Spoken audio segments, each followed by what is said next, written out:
Bienvenue au podcast En Vente Libre, un podcast où les informations en santé sont enfin à portée de main.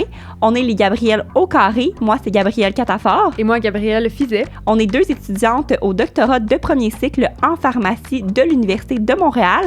Puis aujourd'hui, on aborde le sujet des techniciennes en pharmacie et techniciens en pharmacie avec notre invitée Véronique Davio. Je vais vous laisser, Gabrielle, vous présenter de quoi on a parlé aujourd'hui avec elle. Donc, on a parlé de plusieurs choses. Premièrement, on a défini c'est quoi l'abréviation ATP avec elle, donc assistant technique en pharmacie. On a parlé de qu'est-ce que ça fait en général, mais on a aussi vraiment spécifié qu'est-ce que ça faisait une ATP dans tous les milieux qu'on peut penser. Donc, vous à la maison, peut-être que vous pensez à pharmacie de quartier, donc Jean Coutu, Uniprix, tout ce qui est pharmacie communautaire. On a aussi parlé du côté hôpital, qu'on voit que quand on est passé à un hôpital, ben on voit pas nécessairement qu'il y a une pharmacie, puis on voit pas qu'il y a des ATP aussi derrière ça. Fait que hôpital vétérinaire aussi, qui était super intéressant, que notre invité a d'ailleurs travaillé dans un hôpital vétérinaire, donc ça avait été le fun d'avoir son expérience là-dessus. Puis écoutez, on a parlé de vraiment beaucoup de choses. On a parlé aussi des formations pour les ATP, donc il existe plusieurs formations. On en a parlé. Est-ce que c'est vraiment possible de faire une formation quand on est jeune, puis d'aller chercher une certaine reconnaissance pour avoir une formation supérieure plus tard? Que je vous laisse là-dessus, mais on a parlé vraiment de tous ces sujets-là. Oui, fait que c'est super intéressant vraiment de démystifier c'est quoi le rôle d'une technicienne en pharmacie. Je pense qu'on ne sait pas exactement ce que ça fait au quotidien. Fait qu'elle a vraiment pris le temps de bien nous l'expliquer, puis c'était super pertinent, puis je pense qu'on peut tous en apprendre de cette discussion. Fait que je vous souhaite une bonne écoute, mais juste avant, on va aller remercier nos commanditaires. Nous tenons à remercier notre commanditaire PR.com, qui est mieux connu sous le nom de pharmacienremplaçant.com. PR.com, c'est une équipe de pharmaciens remplaçants qui se concentre sur l'aspect humain et personnalisé du remplacement en pharmacie afin de rendre l'expérience de remplacement de la pharmacie qui est d'une façon simple et agréable. L'équipe est encadrée par des pharmaciens remplaçants d'expérience qui adorent partager leur passion et leur expérience dans plusieurs sphères de la pharmacie au Québec. Donc, si jamais vous êtes pharmacien ou si vous connaissez ou êtes un propriétaire qui a des besoins en remplacement en pharmacie, faites confiance au service de pharmacienremplaçant.com. On tient aussi à remercier notre deuxième commanditaire qui est Question pour un pro. Question pour un pro, c'est quoi? C'est un site web qui permet la mise en relation entre un patient puis un professionnel de la santé. Donc, en gros, le patient peut poser une question en allant sur le site web. Et cette question-là, elle est automatiquement dirigée vers le bon professionnel à l'aide de l'intelligence artificielle. Quand on parle du bon professionnel, ça peut être, oui, un pharmacien, mais ça peut être un physiothérapeute, ça peut être une infirmière ou autre professionnel de la santé, vraiment selon ce que la question du patient puis qu'est-ce que le patient a besoin. Donc, c'est super le fun. Puis, à l'inverse aussi, si on veut pas poser une question, mais qu'on se questionne sur un de nos problèmes de santé, mais à la place d'aller sur Google, taper notre problème de santé, bien, directement sur la plateforme, on peut aller rechercher dans les anciennes questions. Fait que voir qu'est-ce que les pharmaciens ont répondu ou voir qu'est-ce que les autres professionnels ont répondu. Donc, c'est super intéressant. Puis, quant aux professionnels, qu'ils soient un pharmacien, physio ou infirmière, bien, il y a maintenant accès à un plus grand bassin de patients qui nécessitent des soins directement liés à leur profession. Donc, en gros, rendez-vous sur questionpourunpro.com. Premièrement, c'est gratuit, c'est aussi confidentiel et hyper facile d'accès. La santé, c'est pas toujours plat. T'inquiète, c'est plus simple que ça en a l'air. Au podcast, en vente libre, les gars vont ton bac.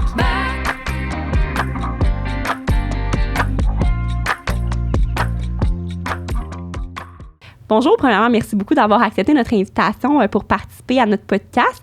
Pouvez-vous commencer par vous présenter, nous dire qui vous êtes pour qu'on ait une idée? Bien, merci de l'invitation. Pour commencer, c'est un honneur. Donc, moi, c'est Véronique Davio. Je suis ATP depuis 2008. Donc, j'ai commencé un peu comme bien des gens, plus dans le temps, sur le tas. Donc, j'ai appris là, sur le terrain directement. Je n'avais pas été à l'école là, au préalable. J'ai commencé comme ça parce que je cherchais un emploi là, qui était peut-être un petit peu plus rémunéré que la petite jobine à l'épicerie. Donc, voilà. Fait que j'avais une amie qui travaillait en pharmacie. Elle me parlait de son emploi, fait que je suis rentrée à la pharmacie. J'ai fait ça pendant quelques années. J'ai dévié en hôpital vétérinaire. Puis finalement, je suis retournée en pharmacie. Puis là, ben, depuis ce temps-là, j'ai travaillé, dans des pharmacies là, de façon permanente. J'ai fait du remplacement aussi en agence pendant 5 ans. J'ai travaillé dans une centrale de production de piluliers. Puis là, depuis janvier, je suis à temps plein en télétravail pour l'agence l'agence avec laquelle là, je travaillais il y a quelques années. Donc là, je fais de la ressource humaine, du recrutement, gestion de réseaux sociaux et tout. Fait que je suis plus directement sur le terrain. Je suis en arrière-scène, mais quand même, je suis encore en pharmacie. Puis, je ferme pas la porte à revenir. J'ai fait ma reconnaissance des acquis et compétences aussi. Donc, je pourrais peut-être aller éventuellement en hôpital, qui sait. Donc, les opportunités sont grandes. Tu t'occupes des ATP qui sont sur le terrain, dans le fond. ATP, pharmacien, oui, exactement. Fait que oui, je gère beaucoup de monde. Fait que t'as vraiment plus, t'as quand même un parcours que t'as vu plusieurs milieux de travail, puis tu connais quand même si t'as pas nécessairement la formation des études de ça, t'as fait beaucoup de travail sur le terrain qui t'ont permis de savoir qu'est-ce que ça fait une ATP. Mais là, on dit ATP. Oui. On peut-tu comme définir c'est quoi ATP? Parce que je pense que monsieur, madame, tout le monde, peut-être ATP, ça veut rien dire, là. En effet, ATP, c'est assistant technique en pharmacie.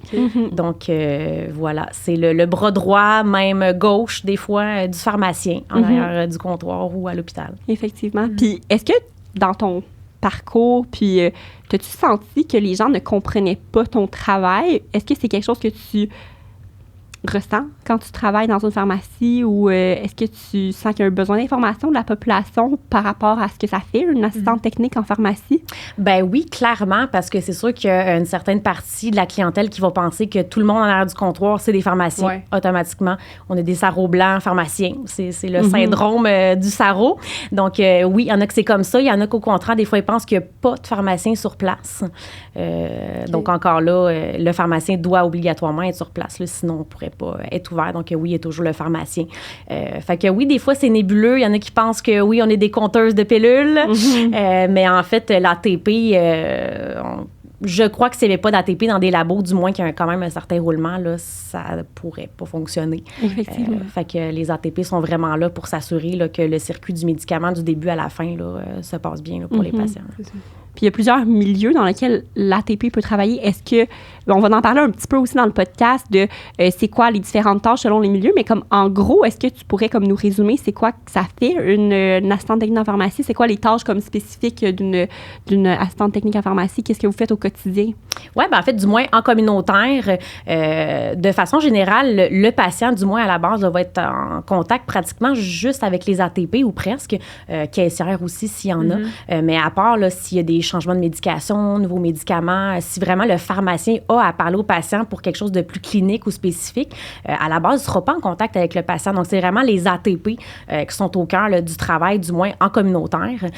Donc, que ça soit à l'accueil, donc quand on prend les nouvelles prescriptions, quand on prend justement les commandes, là, les gens qui viennent renouveler leurs médicaments. Donc, c'est tout nous là, qui est au début de la chaîne de travail. Donc, c'est nous qui fait aussi tout ce qui est entrée de données dans les dossiers. C'est nous qui gère justement là, tout ce qui est les appels. Donc, au téléphone, ça va être les ATP aussi qui vont prendre les appels. Donc, là, toutes les commandes téléphoniques. Tout ce qui est préparation de médicaments, automatiquement, c'est toujours les ATP aussi. Donc, vraiment, tout le circuit du médicament est fait par les ATP. À la fin, quand tout est complété, là, c'est le pharmacien qui vient prendre le relais. Donc, il va vérifier là, vraiment là, au niveau du dossier que c'est les bons médicaments, bon dosage, etc., etc. Fait que, en gros, l'ATP butine un peu partout dans le laboratoire puis s'assure vraiment là, que tout est fait là, pour que le pharmacien ait tout simplement à faire les suivis avec ses patients puis de la vérification. Là, tout ce qui est technique, tout ce qui est... tu sais, le pharmacien, il fait son rôle clinique puis toi, tu l'assistes un peu là-dedans. Est-ce qu'on pourrait faire un peu le parallèle entre un médecin que son infirmière pour faire les tâches peut-être plus, mettons, prendre la pression, tu sais, des choses un peu plus comme, tu sais, oui, les médecins prennent aussi la pression, mais, tu sais, des affaires plus comme techniques, justement. Est-ce que c'est un bon parallèle? Est-ce que tu trouves que ça se ressemble pas mal, médecin? Ben oui, j'ai tendance à le faire, justement, parce que vraiment, l'infirmière est là pour faire pratiquement les interventions auprès des patients. Le médecin va évidemment être en arrière pour s'assurer que les traitements sont adéquats, en prescrire aussi. Puis justement, les choses un petit peu plus cliniques, les interventions le plus spécialisées. Mais sinon, oui, je dirais que c'est pas mal là, semblable, même qu'avec justement la technique qui sort, ben là, on pourrait dire en fait que le DEP, ça serait peut-être plus notre infirmière auxiliaire, notre DEC, ça serait peut-être plus là, notre bachelière, disons, puis là, notre pharmacien. Fait que chacun a vraiment ses tâches là, en particulier là, pour les patients. Ça en fait du monde, là, s'il y en a dans toutes les pharmacies, il y a plein de formations. Y a-t-il un ordre ou une association qui encadre tout ce monde-là? Ben en fait, plus ou moins. C'est pas comme l'Ordre des pharmaciens, là, que vraiment, justement, il y a un encadrement, il y a des législations, des choses comme ça. C'est une association, donc c'est pas obligatoire. Les ATP peuvent s'inscrire dans l'association. À ce moment-là, là, on a accès soit à des rabais, on a accès à de la formation aussi, gratuite ou à rabais encore. Les congrès aussi qui sont offerts. On a accès aussi à du contenu exclusif. Donc oui, si on a une association qui s'appelle l'Association des assistants techniques en pharmacie du Québec. Donc voilà, c'est volontaire, mais évidemment, on n'a pas tout le monde, étant donné qu'il y a quand même là, un montant à débourser à chaque année pour garder son inscription.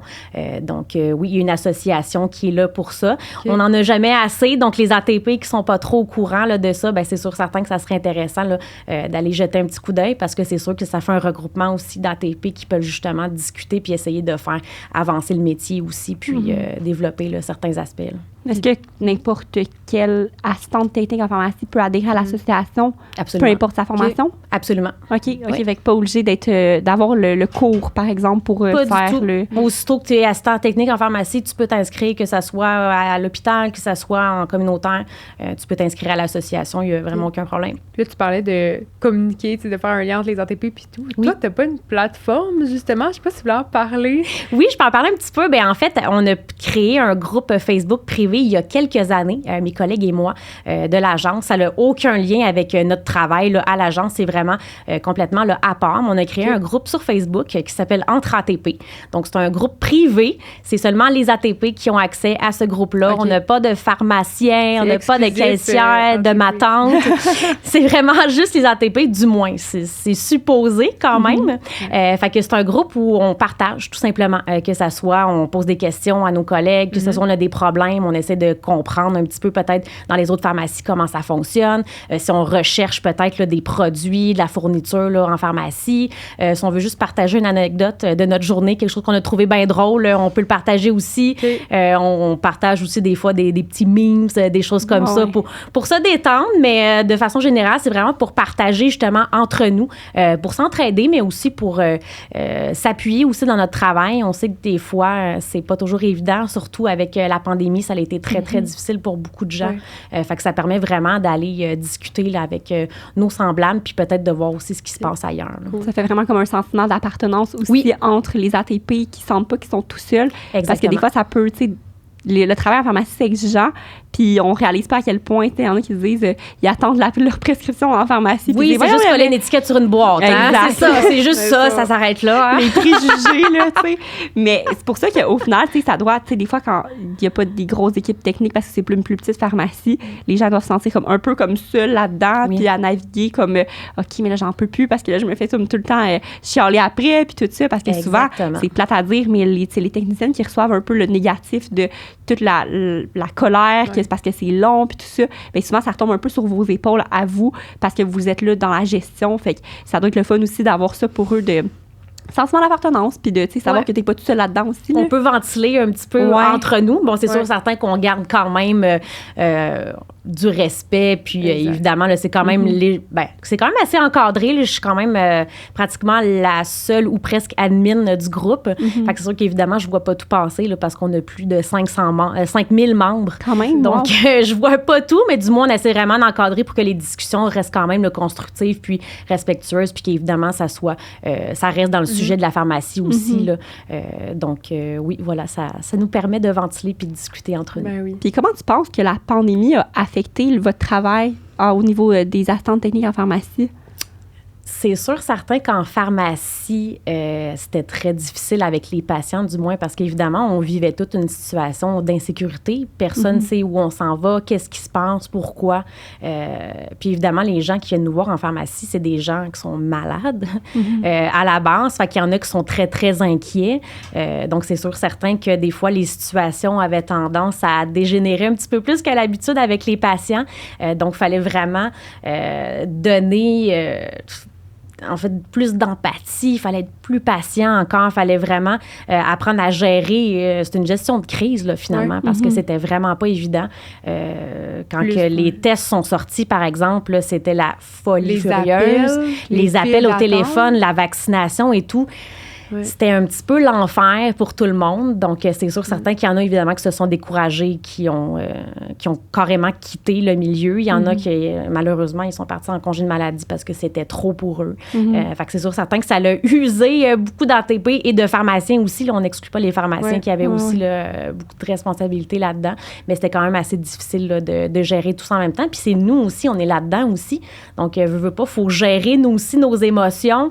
Puis faut pas paraître non plus trop paniqué. Il faut suivre les restrictions et tout et tout. Fait que c'était quand même très, très difficile. Il fallait avoir les reins solides dans les 2-3 dernières années pour rester en pharmacie. Ben oui. Oui, J'ai vraiment. une question pour toi avant qu'on se lance dans le vif du sujet. Là. Ouais. Tu sais, on parle souvent il y a une pénurie partout. Il y a une pénurie, entre autres, d'ATP en pharmacie. Mais qu'est-ce que tu penses, je la pose autrement, là, qu'est-ce que tu penses dans quel milieu tu penses qu'une ATP serait plus portée à aller vers? Là? Qu'est-ce qu'un milieu devrait avoir pour attirer les ATP puis les garder? Là? Qu'est-ce qui manque dans certaines pharmacies pour conserver nos techniciennes puis bien les former? Puis je me pose la question à tous les jours.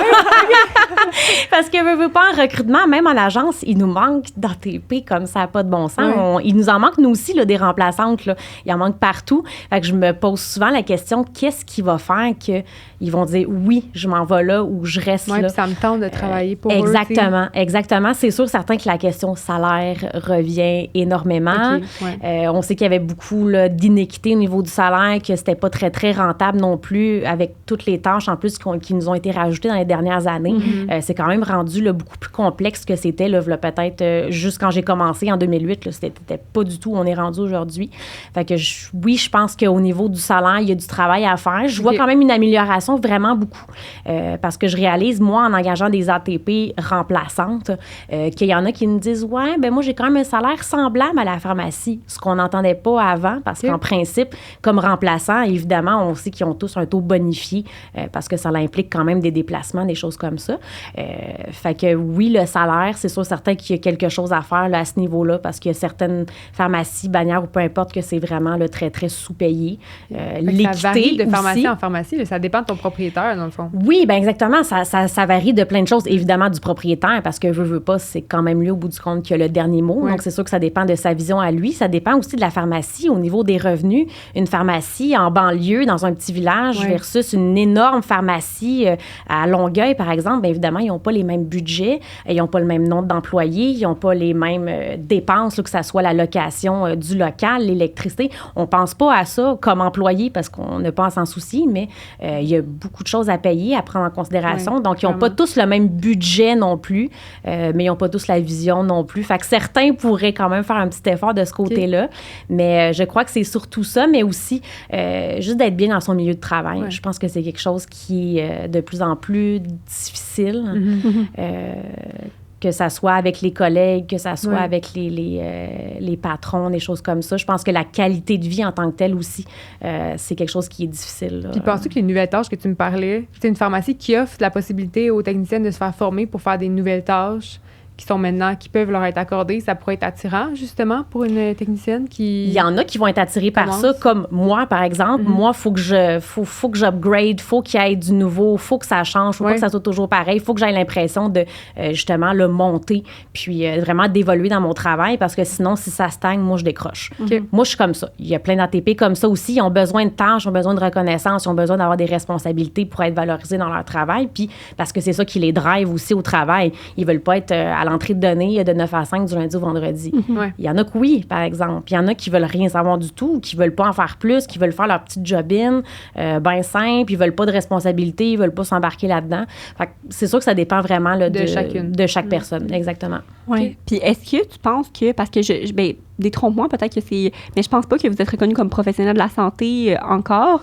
Est-ce que tu penses que ça aurait comme un impact que vous soyez reconnu pour votre travail comme étant faisant partie de professionnels de la santé? Définitivement. On l'a vu un petit peu d'ailleurs dans la pandémie, que tout dépendant de la vaccination, les restrictions et tout, des fois, on était professionnel, des fois, on ne l'était pas. Ça avait l'air de départ là, de c'était pourquoi exactement. Fait qu'on se faisait un petit peu travailleur essentiel, professionnel. C'était un petit peu dans une zone grise, disons. Fait que oui, c'est sûr certain que s'il y avait quelque chose qui pouvait faire en sorte qu'on serait reconnu, je pense que là aussi, le métier serait plus connu aussi. Mais oui. Je pense que d'avoir instauré justement le DEC, entre autres, puis d'essayer de le plus possible d'uniformiser la formation aussi, Ouais. je pense que ça va vraiment aider beaucoup parce que là, on a des gens qui ont 0 formation, puis on a des gens qui vont avoir fait un DEC. Exact. Fait que c'est sûr, certain qu'à un moment donné, quand c'est pas uniforme comme ça, c'est sûr que c'est plus difficile là, à reconnaître vraiment là, un métier en tant que tel si n'importe qui peut venir le faire puis qu'il n'y a pas nécessairement de restrictions là-dedans. Là. C'est ça, parce que je pense que ça vous aiderait de aussi garder, peut-être avoir un peu plus de rôle clinique aussi. Tu sais, des fois, vous pouvez faire certains suivis qui ne nécessitent pas nécessairement le travail d'un pharmacien.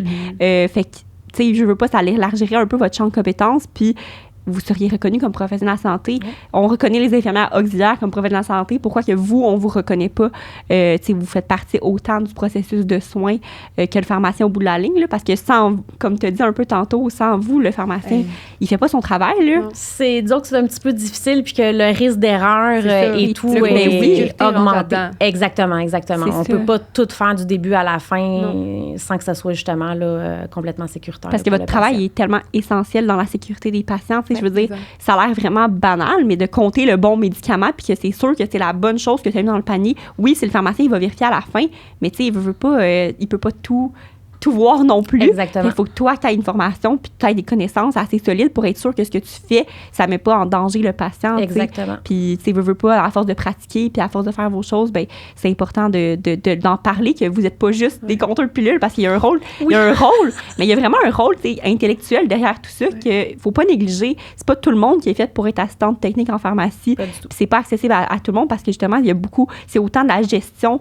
de humaine là, tu sais, entre les patients, entre les collègues de travail, tu sais, que un peu plus de savoir comme exactement qu'est-ce qu'il faut faire, les tâches techniques puis tout ça. Fait que c'est vraiment un rôle qui est peu connu. Exact. Puis des fois, les patients ont l'impression que vous faites pas grand-chose, mais c'est vous le cœur de tout ça aussi. Oui, là. ils sont dans la salle d'attente, ils nous regardent, puis on a l'impression qu'on fait rien, puis ils se demandent pourquoi ça fait 20 minutes qu'ils attendent, mais hey, veut pas, c'est pas parce qu'on a l'air qu'il se passe rien du tout. Là, au Exact. contraire, des fois, on est un peu embourbé dans tout ce qui se passe, que ce soit le téléphone qui sonne, le fax qui bourre, la caissière qui a une question, le pharmacien qui a une erreur dans ton panier. Fait que des fois, veut pas, on est un petit peu garoché. Fait que voilà. Ben, parlons-en justement de, ça serait quoi comme être assistante technique en pharmacie dans une pharmacie communautaire. Fait que par pharmacie communautaire, on veut dire toutes les bannières, Jean Coutu, Uniprix, etc., de pharmacie qu'on voit là, dans notre quartier. Ça serait quoi, tu peux-tu nous dire une journée typique d'une assistante technique en pharmacie pour comme peut-être démystifier un peu votre travail comme étape par étape un peu, puis comme ça, on aurait comme une meilleure idée de c'est quoi que vous faites derrière votre comptoir. Oui. Ben en effet, écoute, c'est sûr certain que quand on arrive le matin, on a toujours une pile de prescriptions qui nous attend sur le fax parce que oui, en 2022, on utilise encore les fax en pharmacie. Donc oui, on arrive puis souvent on a une pile déjà de prescriptions qui nous attend. Donc déjà là, c'est sûr certain qu'il faut gérer ça. Il y a beaucoup de bannières de pharmacie aussi qui ont des systèmes automatiques. Donc, quand on arrive le matin, il y a déjà des commandes qui sont rentrées dans le système en dehors des heures de travail. Donc, les gens peuvent commander par Internet ou même des fois par téléphone en entrant les numéros de prescription. Fait que déjà là, on a des commandes qui sont déjà à préparer aussi. La pharmacie n'est pas ouverte, là. On a déjà plein de choses à faire. Là, ça se peut qu'on ait des problèmes du jour d'avant aussi qu'il fallait régler ce matin. Donc, on a déjà beaucoup de travail et la pharmacie n'est pas ouverte. Donc, c'est sûr certain que là, quand la pharmacie ouvre, le téléphone ne dérougit pas. Donc, ça sonne. Là, évidemment, on a les pharmaciens qui ont des fois des appels de médecins parce que les cliniques sont ouvertes aussi. Donc, les médecins appellent. Là, on reçoit d'autres prescriptions par fax pendant ce temps-là. Donc, là, on a le roulement. Les patients qui arrivent à l'accueil, qui viennent nous voir, ils ont besoin de médicaments, ils ont des nouvelles prescriptions. On a des patients, qui sortent de l'hôpital, qui viennent nous voir. Donc, des prescriptions de 10 pages de long qu'on a rentrées. Puis, pendant ce temps-là, les prescriptions sur le fax continuent d'entrer. Les téléphones continuent de sonner. Donc, c'est vraiment là, non-stop du début à la fin, là, de façon générale. Dans ce temps-là, évidemment, aussi, on a tout ce qui est gestion là, de patients, des fois qu'on est en pilulier. Donc, c'est sûr certain que là, on a des piluliers à préparer. Tout dépendant des pharmacies, il y en a qui les font préparer à l'extérieur par des centrales de production, mais il y a des pharmacies qui doivent les faire quotidiennement. Ils ont en fait des calendriers de production, donc ils doivent faire des piluliers aussi entre ça. Donc, il y a cette tâche-là aussi qu'il faut ajouter là-dedans. Donc, il y a vraiment beaucoup de choses qui se passent. assurance. Puis là, c'est pas juste des fois de compter des pilules. Des fois, il faut faire des préparations aussi. Donc, mélanger des crèmes avec des poudres ou mélanger des liquides ou des choses comme ça. Fait que ça, c'est un petit peu plus long que de coller une étiquette sur une boîte. Donc, on a ça aussi qui rentre en ligne de compte. Nos pharmaciens, ben là, de plus en plus, ont des rendez-vous aussi avec les patients, que ce soit pour des suivis, pour quoi que ce soit pour la gestion là, de leur anticoagulothérapie. On a des conseils de patients qui arrivent comme ça. Ils ont juste une petite question, mais ça prend 15 minutes. Finalement, c'est gros. Ouais. Exactement. Les patients qui ont juste besoin de conseils aussi, qui attendent au téléphone. Donc, on a vraiment là, demandé là, de tous les côtés. Puis ça, c'est quand ça va bien, parce que là, des fois, on rencontre des problèmes d'assurance, quand les médicaments sont pas couverts pour X raisons ou parce que le patient vient trop en avance. On peut avoir là, plein de choses aussi. Évidemment, je disais tantôt, le fax qui bourre. Donc, des fois, le fax ne fonctionne plus. Il faut essayer de faire le soutien technique du fax, le logiciel qui peut planter aussi. Fait que ça fait beaucoup de choses en même temps. Fait que c'est comme ça du début à la fin de la journée. Tout ça, mais comme en plus, tu fais tout ça dans ta journée parce que c'est ça qui se passe, mais tu as aussi plein d'autres tâches là, qui vous sont déléguées. Là, fait que la gestion des expirés, tous les médicaments, faire le tour des tablettes, commander, regarder si c'est encore bon. C'est toutes des tâches qu'on repousse, mais qu'au final, il faut que tu les fasses fitter dans ta journée. C'est ça. Fait que c'est une job aussi de gestion un peu. Tu sais, comme quand tu nous parles, tu dis, il y a ça qui arrive en même temps, ça. Il faut que tu sois capable de faire ta gestion des priorités pour que le pharmacien puisse travailler comme il faut aussi. Primordial. Là, j'ai pas parlé aussi des livraisons. Donc là, il y a des patients qui veulent des livraisons. Des fois, si on n'a pas de caissière, des fois au laboratoire, donc les ATP doivent s'occuper de remplir les registres de livraison, de préparer les livraisons pour les livreurs aussi. Moi, comme ATP, j'ai déjà fait des livraisons aussi parce qu'on n'avait pas de livreur. Donc, il y a tout ça aussi qu'il faut gérer. Comme tu dis, juste la gestion des expirés, ben, à un moment donné, il faut que ça se fasse. Puis on peut pas faire ça une journée. Fait qu'à temps perdu, on essaye de le faire. Commander les médicaments pour pas en manquer. Oui, on peut le faire un peu à mesure, mais évidemment, on sait tous qu'il faut une fois de temps en temps passer là, parce qu'il y a des oublis, c'est sûr, certains. Fait que ça fait beaucoup de choses à régler. Puis ça, c'est une pharmacie là, de base. Il y a des pharmacies là, qui vont avoir justement là, des ensacheuses. Il y a des pharmacies qui vont avoir des fois même des hottes stériles qu'on voit plus en hôpital, mais il y a des pharmacies qui en ont aussi. Effectivement. Fait que oui, il y a quand même beaucoup de choses à gérer. Tâches en même temps. C'est ça qu'il faut dire aussi, c'est que c'est tout ça que ça se passe en même temps. Puis vous avez pas 2 minutes, là. Ça roule tout le temps en pharmacie, là. Tu sais, je veux dire, il y a toujours quelque chose à faire pour tout le monde. Puis encore qui se tourne les pouces, là, il y a un problème, là. Il y a un problème parce que toujours quelque chose à faire en pharmacie. Ça, c'est sûr. Effectivement. Fait que là, par exemple, un patient, moi, j'arrive, là, je suis patiente, puis j'ai une nouvelle prescription. Puis là, je la donne à un ATP en premier. Puis là, qu'est-ce qui se passe? Toi, c'est quoi les étapes jusqu'à temps que le patient, il l'ait, pour pas qu'il dise « Hey, c'est pas juste coller une étiquette sur une boîte. » C'est quoi qui se passe, le petit chemin là, entre la prescription puis je l'ai dans mon sac? Là? Bien, en fait, à la base, oui, le patient va se présenter à l'accueil du laboratoire. Bon, j'ai une nouvelle prescription. Donc, nous, on est là, on vérifie évidemment la prescription préalable, voir si, de base, ça a quand même du bon sens parce qu'on reçoit des fois des choses qu'on voit tout de suite là, qu'il y a des problèmes. Donc, c'est sûr, certain qu'à ce moment-là, on va peut-être soit poser plus de questions ou essayer peut-être, bon, c'est pas le bon papier, en avez-vous un autre? Bon, fait que des fois, il faut juste gérer la prescription en tant que telle. Après ça, c'est sûr qu'il y a une prise d'information. Donc, on veut mettre les dossiers à jour des patients, surtout quand c'est des nouvelles prescriptions, des nouveaux médicaments. Donc, on veut s'assurer que les allergies sont à jour. On veut s'assurer, si, exemple, c'est un traitement pour antibiotiques, on veut savoir c'est pourquoi, pour s'assurer que c'est le bon antibiotique, que c'est le bon dosage, la bonne durée de traitement et tout et tout. Donc, on pose quand même des questions. Êtes-vous enceinte? Allaitez-vous? Etc., etc. Si c'est un enfant, on veut le poids. Fait qu'il y a quand même beaucoup de questions à poser pour s'assurer que notre dossier est à jour et que la prescription va quand même correspondre là, à ce qu'il faut. Donc, après ça, notre patient s'en va dans la salle d'attente. Nous, on informatise la prescription dans le dossier. Si tout va bien, un coup que c'est informatisé, on soumet à l'assurance, ça va. Des fois, on a des problèmes d'assurance. Donc, des fois, il faut appeler les assurances au téléphone. Là, il y a un temps d'attente. Il faut essayer de régler la transaction aussi. Fait que des fois, ça bloque à ce niveau-là. Un coup que tout est fait au niveau de l'informatique, souvent, ce qui va arriver, c'est qu'on va passer le relais à notre collègue qui est à côté ou en arrière. Donc, elle, à ce moment-là, elle va s'occuper de préparer la médication. Fait que oui, des fois, c'est juste une étiquette sur une boîte. Des fois, il faut compter 240 comprimés. Des fois, il faut aller faire une préparation qui prend une demi-heure parce qu'on a 4 produits à mélanger en même temps. Puis, il faut avoir quand même une certaine procédure aussi. Donc, tout dépendant, c'est quoi? Ça peut être très court, la préparation, comme ça peut être aussi très long. On a des patients qui ont une boîte, on a des patients qui ont 24 pots. Donc, tout dépendant aussi du dossier, ça va jouer sur le temps. Un coup que tout est préparé, là, on donne ça au pharmacien. Donc là, le pharmacien, lui, reçoit la prescription. Donc, évidemment, il s'assure que le médicament, pour commencer, correspond au patient. Donc, que ça soit avec les médicaments qu'il prenne déjà son dossier. Il faut qu'il s'assure, évidemment, là, qu'il n'y ait pas d'interaction avec les autres médicaments, que c'est le bon dosage, que c'est le bon produit pour la bonne raison, et le poids, toutes ces choses-là. Fait que lui, il va vraiment revérifier toutes les informations qu'on a prises au préalable pour s'assurer que le tout fonctionne, puis que, oui, la prescription, c'est valide, puis, oui, c'est le bon traitement et tout. Dans certains cas, le pharmacien va aller aussi, aller voir le patient pour s'il y a des explications, des choses comme ça. Puis après ça passe à la caisse et puis là, il y a le paiement à la caisse. Fait que ça peut quand même être très court, mais ça peut aussi être très long. Puis là, s'il y a des problèmes, des fois sur les prescriptions, des fois, les pharmaciens doivent communiquer avec les médecins. Des fois, la prescription date d'hier, le médecin n'est pas à la clinique ou à l'hôpital, donc il faut le faire signaler. Des fois, le médecin ne nous rappelle pas. Donc, il peut y avoir quand même aussi là, un temps d'attente à ce niveau-là. Des fois, il faut faire certaines vérifications aussi si on n'est pas certain. Fait que même le pharmacien, des fois, ça peut s'étirer un petit peu. Fait que voilà, c'est ce qu'on fait à la base dans le circuit du médicament. Résumé, puis c'est surtout qu'à chacune de ces étapes-là, il peut arriver des petits accrochages qui font en sorte que ça retourne à l'étape 1 parce que ça ne fonctionnait pas. Fait que là, on recommence le processus de, comme, au complet quasiment. Tu sais, veux pas, si tu te rends à la fin, puis juste à la fin, le patient réalise je voulais aussi tel médicament. Là, tu recommences le processus au complet. Ou, finalement, il y avait une erreur avec la prescription. Le pharmacien, il l'a vérifié. Ça ne fonctionne pas. Ça fait une nouvelle prescription. Là, le processus, il recommence comme de zéro à chaque fois. Exact. Fait que, tu sais, des fois, il y en a qui arrivent avec leur prescription. Puis, il est écrit quelque chose sur leur prescription, mais à la fin, c'est pas nécessairement ceux qui vont recevoir tel que tel. Mais ils savent pas que la prescription est revenue 2 fois dans le processus parce qu'il fallait qu'on l'analyse. Il fallait qu'on sache qu'il y a un problème aussi avec la prescription. Là, on parle pas des médicaments qui sont pas disponibles, qu'il faut essayer de les changer pour quelque chose d'autre. Des fois, le pharmacien peut le faire, mais des fois, il est obligé de communiquer avec le médecin. Dépendant c'est quoi.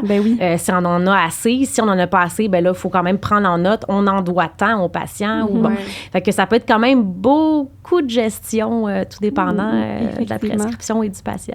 Puis pour travailler comme technicienne dans une pharmacie communautaire, là, tu sais, on voit sur le marché du travail, il y a des gens qui ont une formation, il y en a d'autres qui n'en ont pas. Mais qu'est-ce que ça prend pour faire ce travail-là? Je dirais aujourd'hui, avant, je crois que n'importe qui aurait pu se présenter. Puis si jamais moindrement, tu as quand même une certaine facilité d'apprentissage, que tu as de l'intérêt et tout, je pense qu'il y a quand même un potentiel quelque part. Aujourd'hui, c'est quand même vraiment différent. Fait que, en plus, oui, évidemment, d'avoir un intérêt puis d'avoir quand même une bonne facilité d'adaptation, que ça soit informatique ou que ça soit de l'information, justement, à retenir, les noms des médicaments, tout ça. Je pense qu'il faut vraiment aussi avoir une certaine minutie, même, je dirais, une importante minutie au niveau de son travail. Il faut vraiment, justement, avoir le souci du détail parce que c'est très important en pharmacie. Il faut vraiment essayer de tout voir et de ne pas faire d'erreur. L'erreur, c'est ça, c'est zéro. Donc, il faut essayer vraiment là, d'être le plus minutieux possible dans son travail aussi. Capacité de concentration, parce que des fois, ça peut être très, très, très distrayant. Tout ce qui passe alentour, que ce soit la radio qui joue, les patients qui parlent, nos collègues entre eux, qui parlent, le téléphone qui sonne, le fax qui sonne. Des fois, ça peut être un petit peu le brouhaha. Donc, il faut être capable aussi vraiment de garder une certaine concentration là, pour être capable justement d'éviter là, tout ce qui est erreur d'inattention, des choses comme ça quand on veut aller trop vite ou qu'on n'est pas concentré. Puis je pense qu'il faut vraiment, il faut avoir à cœur la santé de nos patients aussi parce que veut pas, on fait énormément de gestion de clientèle. Il y en a qui viennent à la pharmacie puis c'est leur seule discussion de la semaine quand ils viennent à la pharmacie, ils sont seuls à la maison. Donc ils ont envie de jaser un peu. On peut pas nécessairement les couper et leur dire non, je peux pas vous parler. Des fois, il faut quand même donner un petit peu de nous aussi, justement, pour nos patients. Fait qu'il faut quand même avoir à cœur le souci, là, justement, là, d'aider nos patients. Puis leur donner un bon service, puis avoir beaucoup d'empathie aussi, beaucoup de patience. Puis évidemment, d'avoir un intérêt au niveau médical, surtout que là, de plus en plus, les tâches vont upgrader, là, surtout pour celles qui vont aller faire les cours. Donc, oui, il faut vraiment avoir là, une capacité. Les reins solides, timide aussi. Ouais, Parce que, oui, il faut quand même avoir un assez bon caractère là, pour être capable justement de gérer tout le stress aussi qui vient avec ça, parce que les journées peuvent être quand même assez difficiles, tout dépendant des milieux. Bon travail d'équipe, évidemment. Mais oui. S'il n'y a pas de travail d'équipe, ça ne fonctionne pas. Fait qu'il faut vraiment se parler, bonne communication entre nous. Fait que ça prend quand même beaucoup de prérequis là, pour vraiment être un bon ATP, surtout de nos jours, là, c'est beaucoup plus complexe. Le pharmacien a tellement de nouvelles tâches qu'il faut vraiment là, être capable de donner le maximum pour justement pouvoir lui enlever le plus possible de poids. Là, exact, parce que tu marques un bon point que nous, on va avoir de plus en plus de tâches cliniques. Fait que là, tu sais, tout ce qui va être technique, ça va tout retomber sur vous, veux pas. Des fois, oui, on peut vous aider pour certaines choses, mais là, si la législation fait en sorte qu'on a plus de tâches, on a plus de rôles cliniques, on a plus de suivi à faire, bien, c'est du temps qu'on a pu pour vous aider, c'est du temps qu'on a pu pour faire des tâches techniques. Donc, votre rôle va juste tendre à s'agrandir parce que le nôtre va aussi s'agrandir. Exactement. Par le fait même, vous allez devoir avoir plus de responsabilités. Fait que, veux pas, ça prend pas n'importe qui pour faire ce genre de job-là parce que tu as à cœur la santé des gens puis tu veux pas faire d'erreur parce que ça serait dommageable à long terme pour le patient puis pour tout le monde. Fait que c'est sûr que ça prend des gens qui sont sérieux aussi là, pour faire ce job, ce travail-là. Oui, totalement sérieux, fiable aussi. Évidemment, là, ça a l'air de rien, mais je dirais que de nos jours, c'est un petit peu compliqué pour certaines personnes. Oui. Donc, oui, il faut vraiment... Il faut être quelqu'un exactement de sérieux, de professionnel, puis voilà, qui a envie justement de se donner là, dans son métier. Là. Puis aussi, je parlais aussi, ça me fait penser à la flexibilité des horaires aussi. C'est quand même des grosses journées là, que vous faites là, en tant que pharmacien aussi, mais même chose pour les assistants techniques en pharmacie. Là. Des fois, les pharmacies, il y en a qui sont ouvertes de 9h à 22h. Il y en a qui sont ouverts 24h. Fait que, je veux dire, ça prend c'est des gros chiffres de travail, puis c'est du travail, tu veux pas physique. Là, vous êtes on est debout toute la journée. Toute la journée. Des 8h, des 12h, c'est pas rare pour des assistantes en pharmacie. Un tapis anti-fatigue pour t'aider. Si t'es chanceux, t'as un tapis anti-fatigue ou un plancher qui est selon les normes de... Mais bon, on n'embarquera pas là-dedans. C'est honnêtement, là, quand je travaille en pharmacie, là, j'ai mal aux jambes en fin de la journée. Là, c'est quelque chose de... On sous-estime à quel point c'est physique. Oui. Les gens, ils font du 9 à 5, mais soir, c'est dans un bureau. Ils vont s'asseoir un peu, ils vont continuer leurs choses, ils vont aller travailler. Nous autres, on est debout là, tout le temps. Fait que c'est aussi un travail, qu'il faut le dire, qui est exigeant physiquement aussi, parce que 12 heures debout, tu as une pause, là, mais une petite pause de rien que tu as le temps de manger 2-3 bouchées, puis après tu t'en vas. Exactement. C'est des longs horaires aussi, fait que ça prend beaucoup de temps de temps et de patience et de flexibilité et d'empathie, il faut le dire, là, comme tu l'as bien décrit. Là. Exactement. Côté attitude, il faut quand même un genre de... Comment dire ça? Je sais pas s'il y a un mot pour ça, mais faut pas que tu le prennes personnel non plus, parce que des fois, ça va arriver que, on a des patients super gentils, puis qui aiment ça, nous voir, puis nous jaser, mais il y a aussi le contraire, comme dans toute situation. Puis je pense que tu peux te laisser facilement avoir par des mauvais commentaires, puis ça peut totalement te démotiver par rapport à ton travail, puis te dire « Hey, j'en ai assez, puis je veux partir de là. » Vraiment, faut être capable de se détacher de ça, parce que oui, il y a certaines situations que les patients, comme partout, il y a des gens qui peuvent un petit peu perdre le contrôle. On peut comprendre aussi que des fois, il y a des gens qui vivent des situations super difficiles, sont stressés, ils vivent vraiment des choses là, pas faciles, donc c'est sûr certains qui ont peut-être la mèche un petit peu plus courte aussi, ou qui ont des exigences beaucoup plus élevées. Fait que oui, des fois, ça nous tombe un peu dessus.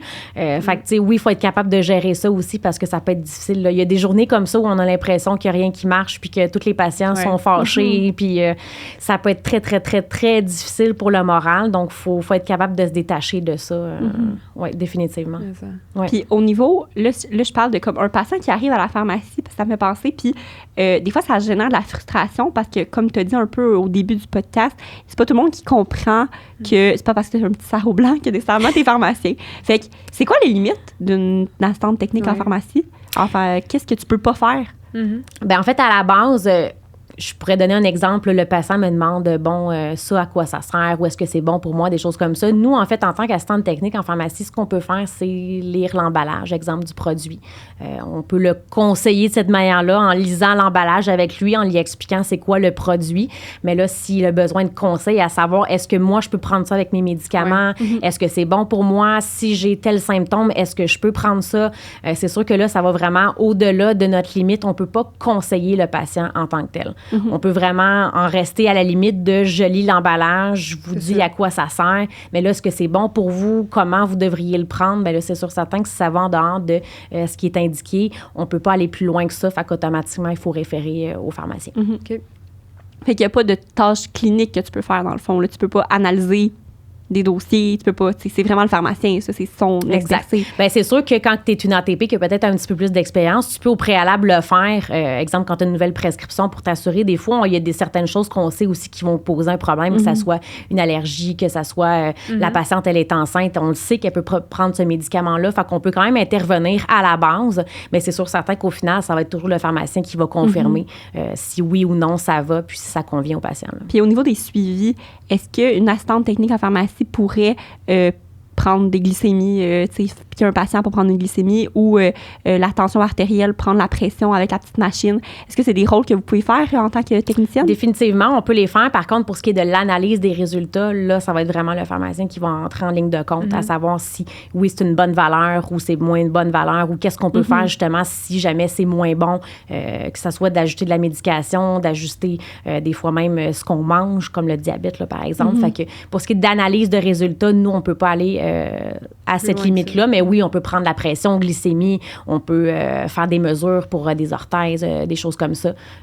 Oui, ça, c'est quelque chose qu'on peut faire. Tout ce qui est technique, dans le fond, tout ce qui est... Exactement. Dès que ça nécessite une analyse poussée d'un pharmacien, bien là, c'est ça va au pharmacien. Exact. Fait que, parce que j'ai l'impression que les gens, des fois, ils comprennent pas ça, puis de ce que j'ai vu par mon expérience sur le terrain, dans les pharmacies, bien, je vois que des fois, les patients sont tellement frustrés parce que, bien, pourquoi toi, tu peux pas me répondre à ma question? Bien, il faut informer les gens que c'est pas votre rôle. Vous êtes là pour assister le pharmacien dans les tâches techniques, mais l'analyse de je peux-tu prendre du Advil, moi, avec mes médicaments? Exactement. Ben, c'est pas toi qui peux le faire, puis ça va au pharmacien. Puis ça, j'ai l'impression, des fois, ça génère de la frustration. Je sais pas si toi, quand dans ta pratique, tu l'as souvent vu ou si quelque chose t'a remarqué. Oui, en effet, parce que c'est sûr qu'on on est dans une société où on veut tout de suite rapidement, puis oui, non, OK, bye. Donc, oui, c'est sûr certain qu'il y a des patients qui nous disent, ben là, tu peux me le dire, là, c'est une petite question, là, c'est pas grand-chose. Oui, mais c'est une petite question que j'ai pas le droit, puis même si je connais la réponse, je ne peux pas te la dire parce que j'ai pas les études nécessaires, j'ai pas l'assurance responsabilité si jamais il arrivait quelque chose, que je conseille un médicament que la patiente peut pas prendre. J'ai pas le background nécessaire pour pouvoir assurer que oui, ma réponse, elle est correcte, que c'est sécuritaire pour le patient, même si je le sais. Donc oui, malheureusement, des fois, on pourrait répondre, mais on ne peut pas le faire par la loi, tout simplement. Okay. Puis comment, toi, quand tu travailles en communautaire, tu as trouvé la relation entre ATP et pharmacien? C'est-tu tous les pharmaciens qui étaient contents de ce que tu faisais ou au contraire, tu sais, ils reconnaissaient pas tant ton travail? Je sais pas si tu me suis. Je dirais que de nos jours, ça va beaucoup mieux que ce que c'était entre les ATP et les pharmaciens. Je pense que aussi la pratique qui a fait qu'il a évolué, ça fait que justement les ATP sont beaucoup plus valorisés aussi, pas juste entre elles ou avec les patients, mais avec les pharmaciens aussi. Donc à ce moment-là, c'est sûr que oui, le travail d'équipe est beaucoup là. On n'a plus vraiment là, des pharmaciens que je suis pharmacien, c'est moi qui ai le sarreau, toi occupe-toi de compter mes pilules, puis c'est moi qui connais ça. On pouvait plus voir ça avant, là, des pharmaciens, justement, le plus âgés. C'était peut-être une vision là, différente là, dans le temps. Aujourd'hui, il y a quand même vraiment une belle complicité, un beau travail d'équipe parce que, veux pas, on sait que l'un sans l'autre, ça peut pas fonctionner. Oui. J'ai besoin de mon pharmacien a besoin de moi. Fait que c'est sûr certain que, oui, les pharmaciens s'attendent à ce qu'on donne quand même un certain résultat aussi. Il faut quand même qu'on soit capable de faire nos tâches techniques parce que lui, il y a déjà beaucoup de choses à faire. Puis souvent, il y a plein de suivis, plein de choses qu'il ne peut même pas faire parce que justement, il y a trop de gestion là, qui est obligatoire, malheureusement, qui doivent être faites là ponctuellement. Donc, on ne peut pas aller faire des suivis plus poussés. Donc, c'est sûr certain que oui, à la base, il faut quand même avoir un certain rendement là, pour justement être un bon allié là, pour notre pharmacien. Puis combien de mettons, je sais pas, par ton expérience personnelle, ou je sais pas s'il y a des valeurs ou des normes par rapport à ça, mais pour un pharmacien dans une pharmacie, combien il y a besoin de techniciennes ou de techniciens pour faire son travail au quotidien? Parce que c'est sûr que là, il y a beaucoup d'étapes qu'on vient d'énumérer, mais en général, à peu près pour un pharmacien, ça prend combien de techniciennes? On dit que pour un pharmacien, il faut 4 ATP. Donc, c'est le ratio, là, 1 pour 4. C'est donc bien gros. Oui, c'est gros. Puis je me dis, quand tu as un pharmacien tout seul avec 4 ATP, le pharmacien doit un peu capoter. Ouais. Parce que si tu as besoin de 4 ATP, c'est parce que ça roule ça quand roule, même ouais. pas pire. Fait que c'est le ratio là, qu'il faut à la base. C'est pas nécessairement toujours respecté, soit parce Ouais. qu'évidemment, à un moment donné, on a un manque de main-d'œuvre. Oui, c'est ça. Donc, on peut pas non plus faire de miracles. Là. Mais ça devrait être ça en principe, là, 4 pour 1. C'est comme ça, c'est dans les règles, c'est établi comme ça dans la loi. Exact. Ou, Exact. Ah ouais. ouais. Fait que ça, tu sais, ça prouve qu'il y a beaucoup de techniques. C'est un peu un effet entonnoir. Là, tu sais, il y a beaucoup de choses au début qu'on doit mettre ensemble pour que le pharmacien fasse son travail. Fait que, Exactement. Fait que, tu sais, une pharmacie qui a un gros roulement, qui a 2-3 pharmaciens, ça fait une grosse équipe technique pour soutenir tout ça. Là. Exactement. Ouais. Fait que c'est beaucoup de gestion. Puis au sein de la pharmacie, je sais qu'il y a certaines pharmacies que entre les ATP, vous avez aussi des postes différents. Peux-tu nous en parler un peu? Ouais.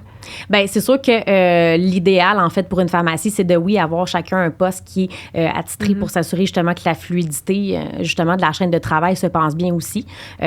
Généralement, on va faire des rotations aussi, justement, pour pas être toujours au même poste, pour éviter, justement, là, le risque d'erreur, des choses comme ça, à compter toute la journée ou à être à l'ordinateur toute la journée. Des fois, ça peut être quand même fatigant aussi.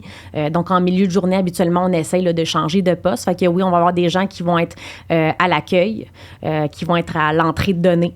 On a des gens qui vont être à la préparation. Certaines pharmacies vont avoir des gens à la caisse aussi, que ça va être des ATP, tout dépendant. On va avoir des ATP qui vont être plus en arrière, donc que ce soit pour de la gestion de piluliers, des tâches qui ne sont pas sur la chaîne de travail, mais qui sont plus à l'extérieur. Donc, de façon générale, c'est pas mal ça. On va avoir une ATP de temps en temps qui va peut-être se détacher du lot pour faire la commande. Donc, mais de base, là, on a vraiment là, quelqu'un là, qui est à la préparation, quelqu'un à l'entrée de données. Des fois, on a même quelqu'un qui est exclusivement au téléphone pour gérer justement les appels. Fait que d'une pharmacie à l'autre, ça peut quand même différer. Il peut y avoir plus de postes, mais de façon générale, là, c'est à peu près ça là, qu'on a comme poste en pharmacie. Puis je sais qu'il y a certaines pharmacies qui ont des chefs tech ou des chefs techniciennes. C'est quoi le rôle en quoi le rôle est différent d'une technicienne, comme tu dis, dans les différents postes? Est-ce qu'il y a plus de responsabilités? C'est quoi que ça consiste, en fait, son travail? Bien, tout dépendant, en fait, de la pharmacie, parce qu'on peut établir un rôle que soit beaucoup de responsabilités, qui va même aller en enlever au niveau plus administratif. Des fois, c'est peut-être juste aussi pour la supervision. Fait que de façon générale, c'est vraiment quelqu'un qui va être là sur le terrain, évidemment, à temps plein, pour soutenir justement son équipe, pour s'assurer que tout fonctionne bien. Des fois, ça va être une personne qui va faire plus de gestion de problèmes aussi, soit parce qu'elle a des compétences supplémentaires ou parce qu'elle a des tâches, justement, là, qui sont attitrées pour elle. Fait que c'est quelqu'un qui va être là vraiment pour ça aussi. Des fois, la chef tech va faire les horaires aussi. Des fois, juste des ATP, des fois de tout le monde. Ça va dépendre vraiment encore là du besoin puis de ce que lui est demandé. Donc, évidemment, tout ce qui est gestion de problèmes, ben c'est sûr que c'est elle qui va entrer en ligne de compte. Fait que c'est pour s'assurer, en fait, de façon générale, qu'il y a une bonne cohésion là, avec l'équipe. Puis des fois, ça peut être aussi un peu notre porte-parole pour justement là, avoir un lien avec soit les pharmaciens responsables ou les propriétaires ou les gestionnaires, des choses comme ça.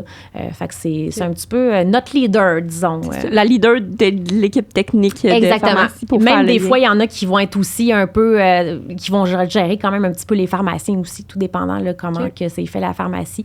Mais c'est quand même là, la responsable du laboratoire là, de façon générale. Là. OK. Ouais. Puis là, on a parlé beaucoup de comme pharmacie communautaire et tout ça, mais il existe d'autres milieux dans lesquels on peut retrouver des assistantes techniques en pharmacie. Puis, tu sais, en général, on a comme toute l'impression que c'est juste dans des pharmacies de quartier. Là. Mais c'est quoi les autres milieux dans lesquels une technicienne pourrait travailler? Oui, ben en fait, évidemment, il y a les pharmacies de quartier, donc toutes les bannières Jean Coutu, Proxi, Muniprix et compagnie. Évidemment, dans les hôpitaux. Dans les hôpitaux, il y a une pharmacie, donc on peut aller travailler là aussi. Les hôpitaux vétérinaires, il y en a qui engagent des assistantes techniques en pharmacie, pas nécessairement des techniciennes en santé animale. Donc, pour la gestion de la pharmacie, ça peut être des ATP aussi. Il y a des pharmacies préparatrices, donc qui sont fermées au public puis qui vont faire vraiment juste de la préparation, que ce soit de la haute stérile, encapsuler des médicaments, des crèmes, des choses comme ça. Fait qu'ils vont vraiment juste se centrer sur ça. Les centrales de production de piluliers, dans une que j'ai travaillée d'ailleurs. Donc, ça, c'est juste de la production de piluliers. Il va y avoir des laboratoires aussi, encore là, de préparation. On peut aussi aller travailler dans des compagnies pharmaceutiques. Il y en a qui vont engager des ATP pour différentes tâches là, dans les compagnies. J'oublie-tu quelque chose? Il y en a pas mal déjà. On peut vraiment travailler dans plein de choses. Ouais. Tout ce qui a rapport avec la pharmacie de façon générale, je pense qu'il y a quand même moyen, avec un certain bagage, de pouvoir pouvoir là, entrer là. Il faut juste te donner les moyens, puis justement aller chercher l'information. Il y en a qui sont enseignantes aussi. Donc, s'ils ont jamais un désir là, d'aller enseigner, ils vont aller chercher leur bac en enseignement, ils vont enseigner dans les écoles. Et évidemment, en agence de remplacement. Donc, celles qui veulent pas être tout le temps à la même pharmacie, qui ont envie de se promener, peuvent être en agence aussi. Donc, il y a vraiment beaucoup d'opportunités pour les ATP. Puis je pense que tu disais au début que tu avais travaillé, toi, dans un hôpital vétérinaire. Oui. Peut-être qu'on pourrait en parler vite avant de toucher au gros qui est l'hôpital. Là. Oui. Mais ça consistait en quoi tes tâches là-bas? Oui, c'est quand même non traditionnel. Moi, avant de te rencontrer, en fait, j'avais jamais entendu ça qu'une technicienne en pharmacie pouvait être... Tu sais, c'est logique, là. Il y a comme des médicaments dans un hôpital vétérinaire, mais je le savais pas. Fait que c'est quoi que tu faisais exactement? Ben, en fait, à la base, quand j'étais en hôpital vétérinaire, je faisais vraiment de tout. Que ça soit l'accueil du conseil client, j'assistais les vétérinaires, j'assistais les TSA, je faisais vraiment plein de choses. Au niveau de la pharmacie, ben oui, évidemment, comme les pharmacies d'hôpital, on reçoit des étiquettes dans notre pharmacie avec des médicaments préparés pour les patients qui sont en consultation. Évidemment, des fois, il y a des patients aussi qui s'en vont en chirurgie. Donc, on a des injections à préparer. Les patients aussi qui s'en vont à l'euthanasie. Donc, on prépare les injections aussi. Il y a des analyses aussi qu'on fait, là, des analyses de sang, des choses comme ça.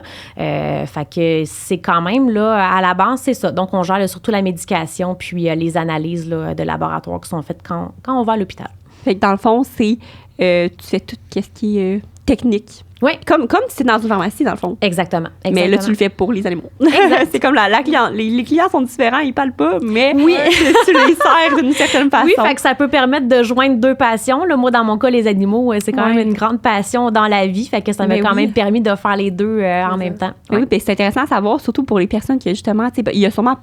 détrompe-moi, y a-tu moins de services à la clientèle aussi, peut-être dans un hôpital vétérinaire? Ben moi, dans mon cas, je travaillais, il y avait 0 service à la clientèle. C'est ça, parce que j'étais vraiment juste dans la pharmacie ou ailleurs dans l'hôpital à aider mes collègues, là, mais il n'y avait pas vraiment là, de service aux patients, si on peut dire ça au maître des patients. C'est ça, exactement. Fait que de façon générale, non, on n'est pas en contact là, avec les patients et leurs maîtres en hôpital vétérinaire. Mais toi, c'était dans un... Tu sais, mettons, on parle d'un hôpital vétérinaire. Là, c'est-tu comme... la faculté de médecine vétérinaire à Saint-Hyacinthe que tu as travaillé ou c'est dans une clinique privée? Malheureusement, non.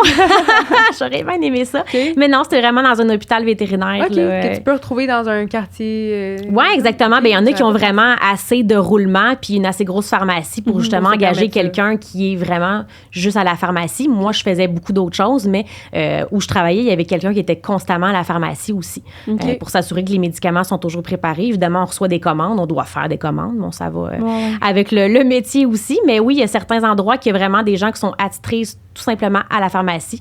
Donc, c'est pour ça qu'ils vont engager des ATP, étant donné que le travail là, va rester là, au niveau de la pharmacie. Ouais. C'est-tu juste dans les hôpitaux vétérinaires ou il y a aussi des cliniques vétérinaires? Y a-tu une petite pharmacie que tu pourrais aller travailler aussi? Bien, de façon générale, les cliniques, souvent, c'est plus petit. Exemple, il n'y a pas d'hospitalisation 24 heures, des choses comme ça. Fait que c'est sûr, certain que c'est souvent les TSA qui vont s'occuper là, de préparer la médication là, un peu sur le tas. C'est un peu tout le monde qui va s'en occuper. Fait que c'est sûr qu'on va peut-être plus voir ça dans des gros hôpitaux, des gros centres. Quelqu'un qui est vraiment à la pharmacie, comme par exemple le centre vétérinaire Laval, je vois souvent des offres d'emploi passer. Donc oui, eux, ils engagent soit ATP ou TSA pour la pharmacie directement. Donc c'est plus dans des gros centres là, qu'on va voir ça. Là. C'est vraiment intéressant parce que c'est pas quelque chose qui est standard. Ben on pense pas à ça. Non, on pense pas. Comme tu dis, on pense que c'est juste soit au Jean Coutu ou à l'hôpital. Mais non. Mais il y a plus que ça. Là. Oui, exactement. C'est intéressant de voir ça parce que, tu sais, il y en a peut-être que, je suis allée travailler en communautaire, je veux diversifier un peu ma pratique. Puis là, tu sens comme un peu, il n'y a pas d'autres débouchés, mais c'est faux. Il y a beaucoup de choses que tu peux faire en tant que technicien. Sans changer de travail, tu peux juste changer de milieu, tout simplement. Des fois, tu vas faire carrément autre chose. Puis même de pharmacie en pharmacie, là, disons-le, à quel point toutes les pharmacies sont pas pareilles, ça se ressemble pas. Fait que, veux pas, si tu n'aimes pas ton milieu de travail, il y a plein d'autres types de pharmacies où tu as différents rôles, que tes tâches vont être différentes. Oui, ça va être le travail de technicienne, mais le milieu de travail va tellement être complètement différent que ça change au final quasiment au complet. Ça change la donne. Exact. Là, fait que ça peut être vraiment super avantageux pour une ATP, justement, qui est soit tannée d'être à sa pharmacie ou qui veut peut-être changer ses tâches.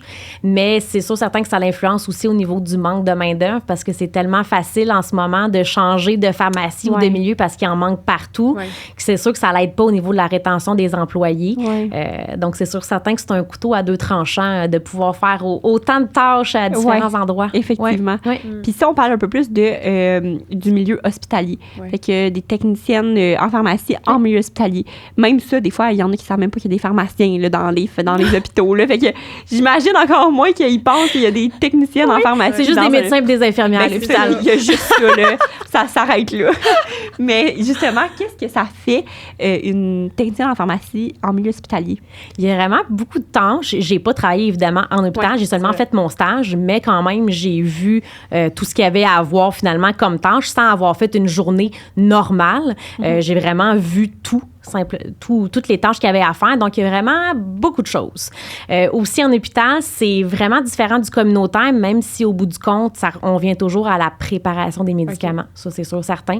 Fait qu'à la base, il y a plusieurs postes en hôpital. Évidemment, tout ce qui est préparation sous hotte stérile, évidemment, il y a des ATP qui font ça à longueur de journée. Donc, des produits qui ne sont pas commercialisés, qu'on est obligé de faire nous-mêmes, que ce soit des préparations pour des chirurgies, que ce soit pour la chimiothérapie, par exemple. Il y a des ATP qui sont vraiment attitrés juste aux produits dangereux comme la chimiothérapie, d'autres qui sont aux médicaments le plus, en fait, non dangereux. Donc là, c'est ça, on a 2 groupes d'hôtes stériles. Après ça, évidemment, ben là, on a tous ceux qui vont préparer les médicaments quotidiens. Donc, on reçoit des commandes constamment de tous les départements pour préparer les médicaments des patients qui sont sur place, que ce soit pour la journée, que ce soit pour 2, 3, 7 jours, tout dépendant là, de l'hospitalisation. Fait qu'on a les médicaments quotidiennement qui rentrent. Évidemment, on a tous les autres départements aussi qui ont, on appelle ça un commun, donc qui ont en fait une réserve de médicaments qui vont passer là, régulièrement. Donc, ils s'en gardent quand même une quantité, mais eux aussi vont faire des commandes. Donc, à ce moment-là, nous, il faut justement là, préparer ce qu'ils ont besoin pour aller remplir leur réserve.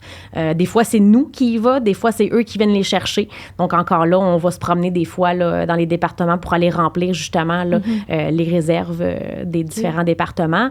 Il y a des ATP qui vont être attitrés justement à l'ensachement des médicaments parce qu'en hôpital, c'est tout individuel. Donc, c'est en sachet, une pilule par sachet. Donc, on a des machines justement qui gèrent ça et des ATP qui sont là pour opérer les machines. Donc, des ensacheuses qui vont vraiment emballer les médicaments avec toute l'information justement du produit qui est sur le sachet. Donc, on a la personne qui est là. Là, après ça, on a une machine qui vérifie aussi les sachets. Donc, il faut gérer cette machine-là aussi. Donc, il y a ça. À part ça, il y a souvent aussi, en tout cas, du moins à l'hôpital où j'ai travaillé, il y avait quelqu'un qui était carrément attitré au département des narcotiques. Donc, tout ce qui était narcotique, c'était géré par une personne justement parce qu'il faut quand même que ça soit quelque chose qui est encadré très, très, très strictement. Donc, les inventaires doivent toujours être ajustés au fur et à mesure qu'on a des commandes. Donc, c'est quand même beaucoup de gestion là aussi à ce niveau-là.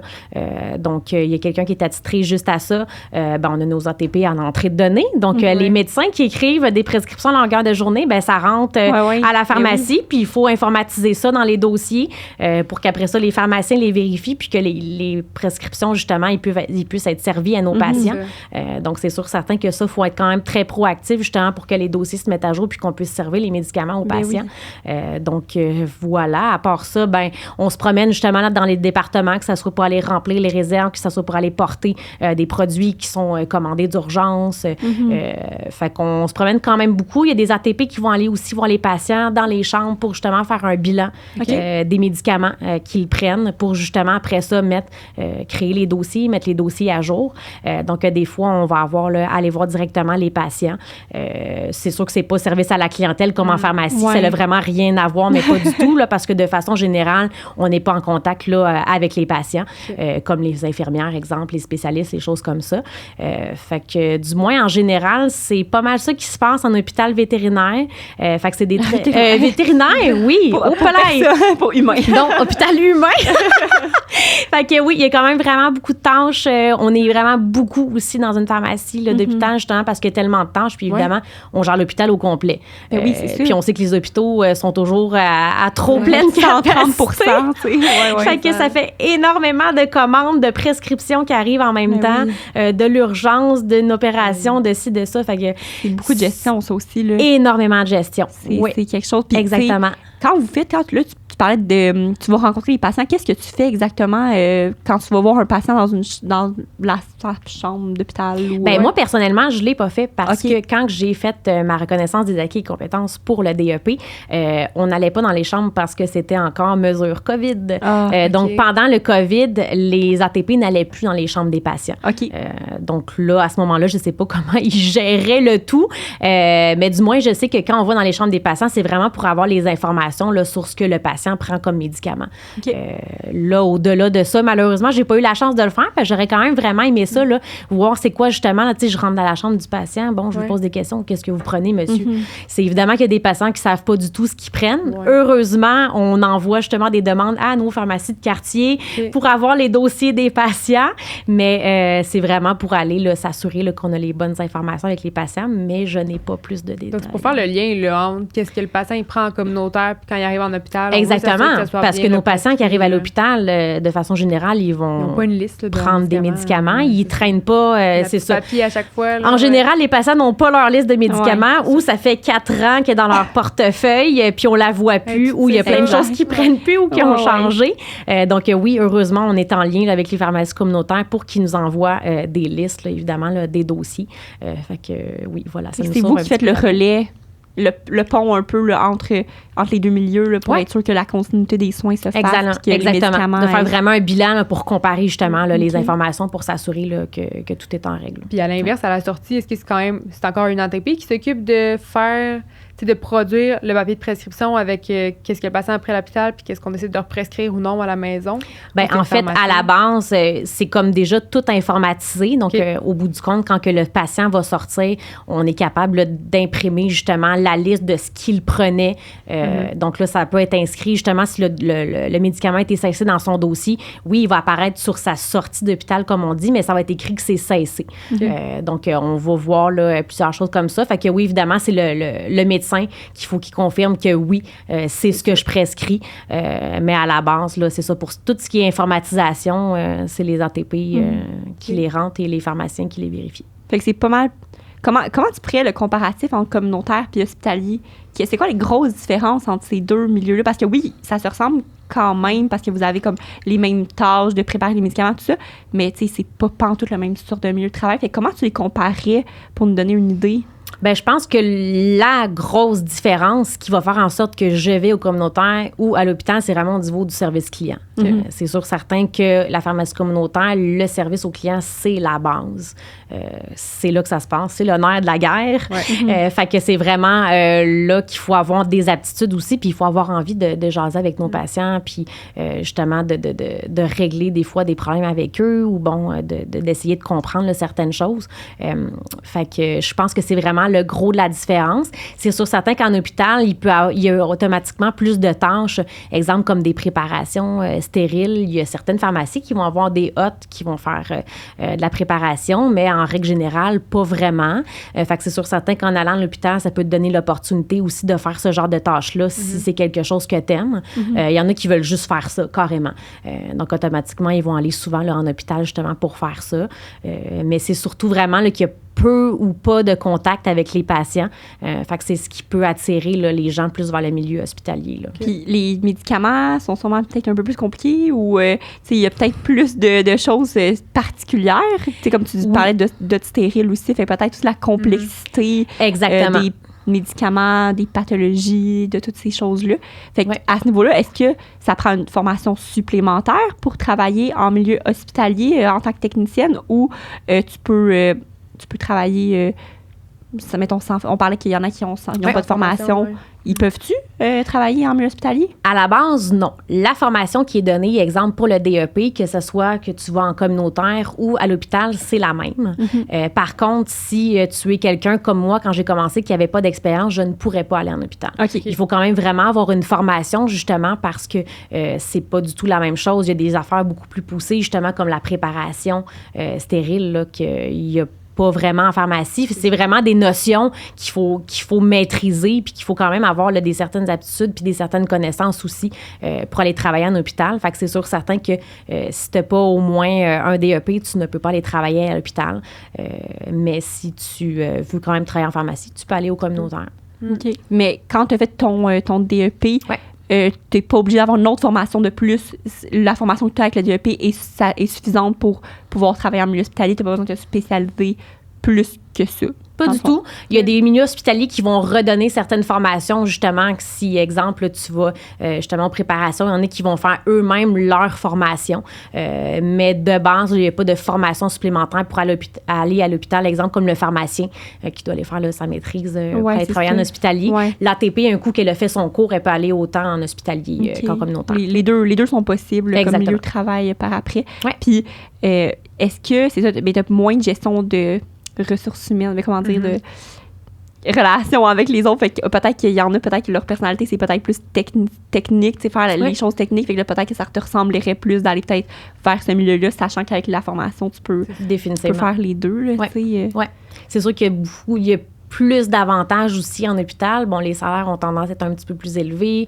Bon, c'est qu'évidemment, étant donné que c'est géré gouvernementalement parlant, ben là, on a accès à des fonds de pension, des choses comme ça. Fait que c'est sûr qu'il y a des avantages sociaux aussi à travailler à l'hôpital. Fait que ça dépend vraiment de ce que tu veux faire puis de où tu es aussi des fois dans ta vie. Et des fois, à un certain moment, ça peut correspondre, puis à un moment donné, plus du tout. Surtout que là, en ce moment, ben on connaît tous les temps supplémentaires obligatoires. Donc, c'est pas tout le monde qui a envie de se faire imposer plus d'heures qu'ils en font déjà. Fait que c'est sûr que ça aussi, ça peut être quelque chose qui peut déranger là, certaines personnes qui aiment plus faire leur petit 9 à 5, puis un coup que la journée est finie, c'est fini. Donc, ça dépend vraiment de chaque personne. Là, je connais pas ça, mais comme... Je m'excuse. Vas-y. On se coupe tout le temps. C'est ça. Classique ici. Mais quand t'es dans une agence de remplacement d'ATP, mais est-ce que tu places aussi des ATP en hôpital ou c'est que communautaire qui demande des remplaçantes des fois? Ben, en ce moment, je dirais qu'il y a tellement de manque qu'on a certaines demandes de milieu hospitalier. On a d'ailleurs là, un hôpital en Gaspésie qu'eux, ils peuvent engager des ATP qui n'ont pas le cours. Ils ont un poste pour ça, qui peuvent les prendre quand même. Évidemment, ils ont des tâches plus limitées, là, mais c'est rendu qu'on a des demandes pour ça en agence aussi parce qu'ils fournissent pas. Donc, ça l'arrive. Des centres de santé, aussi, on avait un centre de santé plus au nord du Québec à un certain moment donné, oui, ils faisaient des demandes à l'agence, puis on n'avait pas besoin non plus d'avoir de DEP ou quoi que ce soit. Ils nous faisaient des demandes aussi. Fait que oui, on peut avoir des demandes. Des fois, on a des centres privés aussi qui vont communiquer avec nous. Mais en ce moment, je dirais que l'aide est demandée de tous les coups. Partout, oui. Puis est-ce que la pharmacie à l'hôpital, c'est le même type d'horaire qu'une pharmacie communautaire ou c'est quoi? À quoi ça ressemble les heures de travail?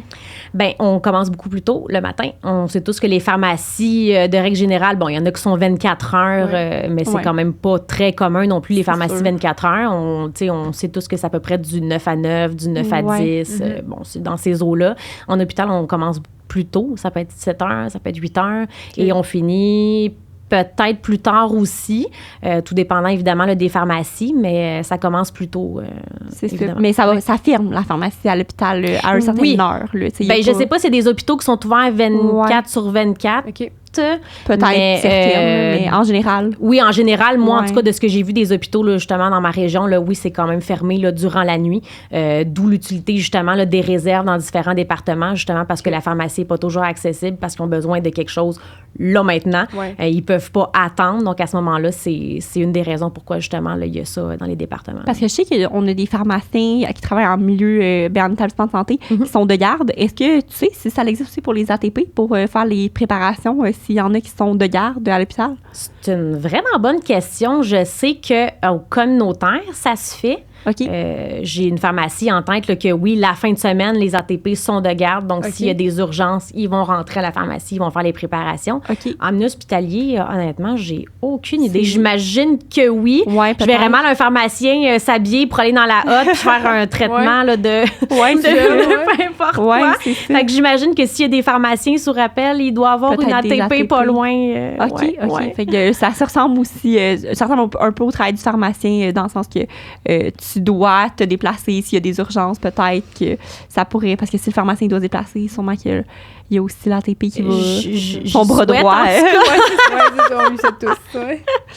Puis sinon, si on parle un peu de comme la formation Ouais. pour être ATP, parce que là, ça a vraiment beaucoup évolué, puis c'est pas mal diversifié. C'est pas tout le monde qui a les mêmes formations. Puis là, tout récemment, là, on parlait du DEC, Oui, la technique. Là, Oui. c'est nouveau. Là. Je pense Oui. que ça fait combien de temps que c'est... c'est commencé à l'automne dernier, dans le fond. Fait OK. que cet automne-ci, ça va être la deuxième année là, que C'est ça ça, roule. fait que ça fait Ouais. pas long. Fait que les premières cohortes de ces techniciennes-là sont pas encore sur le marché du travail, en fait, parce Pas que c'est du comme tout. 3 ans. Ouais. 3-4 ans la formation? C'est 3 ans. C'est 3 ans. Ouais. Fait que c'est quoi les différentes façons, les différents chemins pour se rendre technicienne? Puis ça va être quoi les différents rôles que tu vas avoir selon quelle formation Ouais. tu as?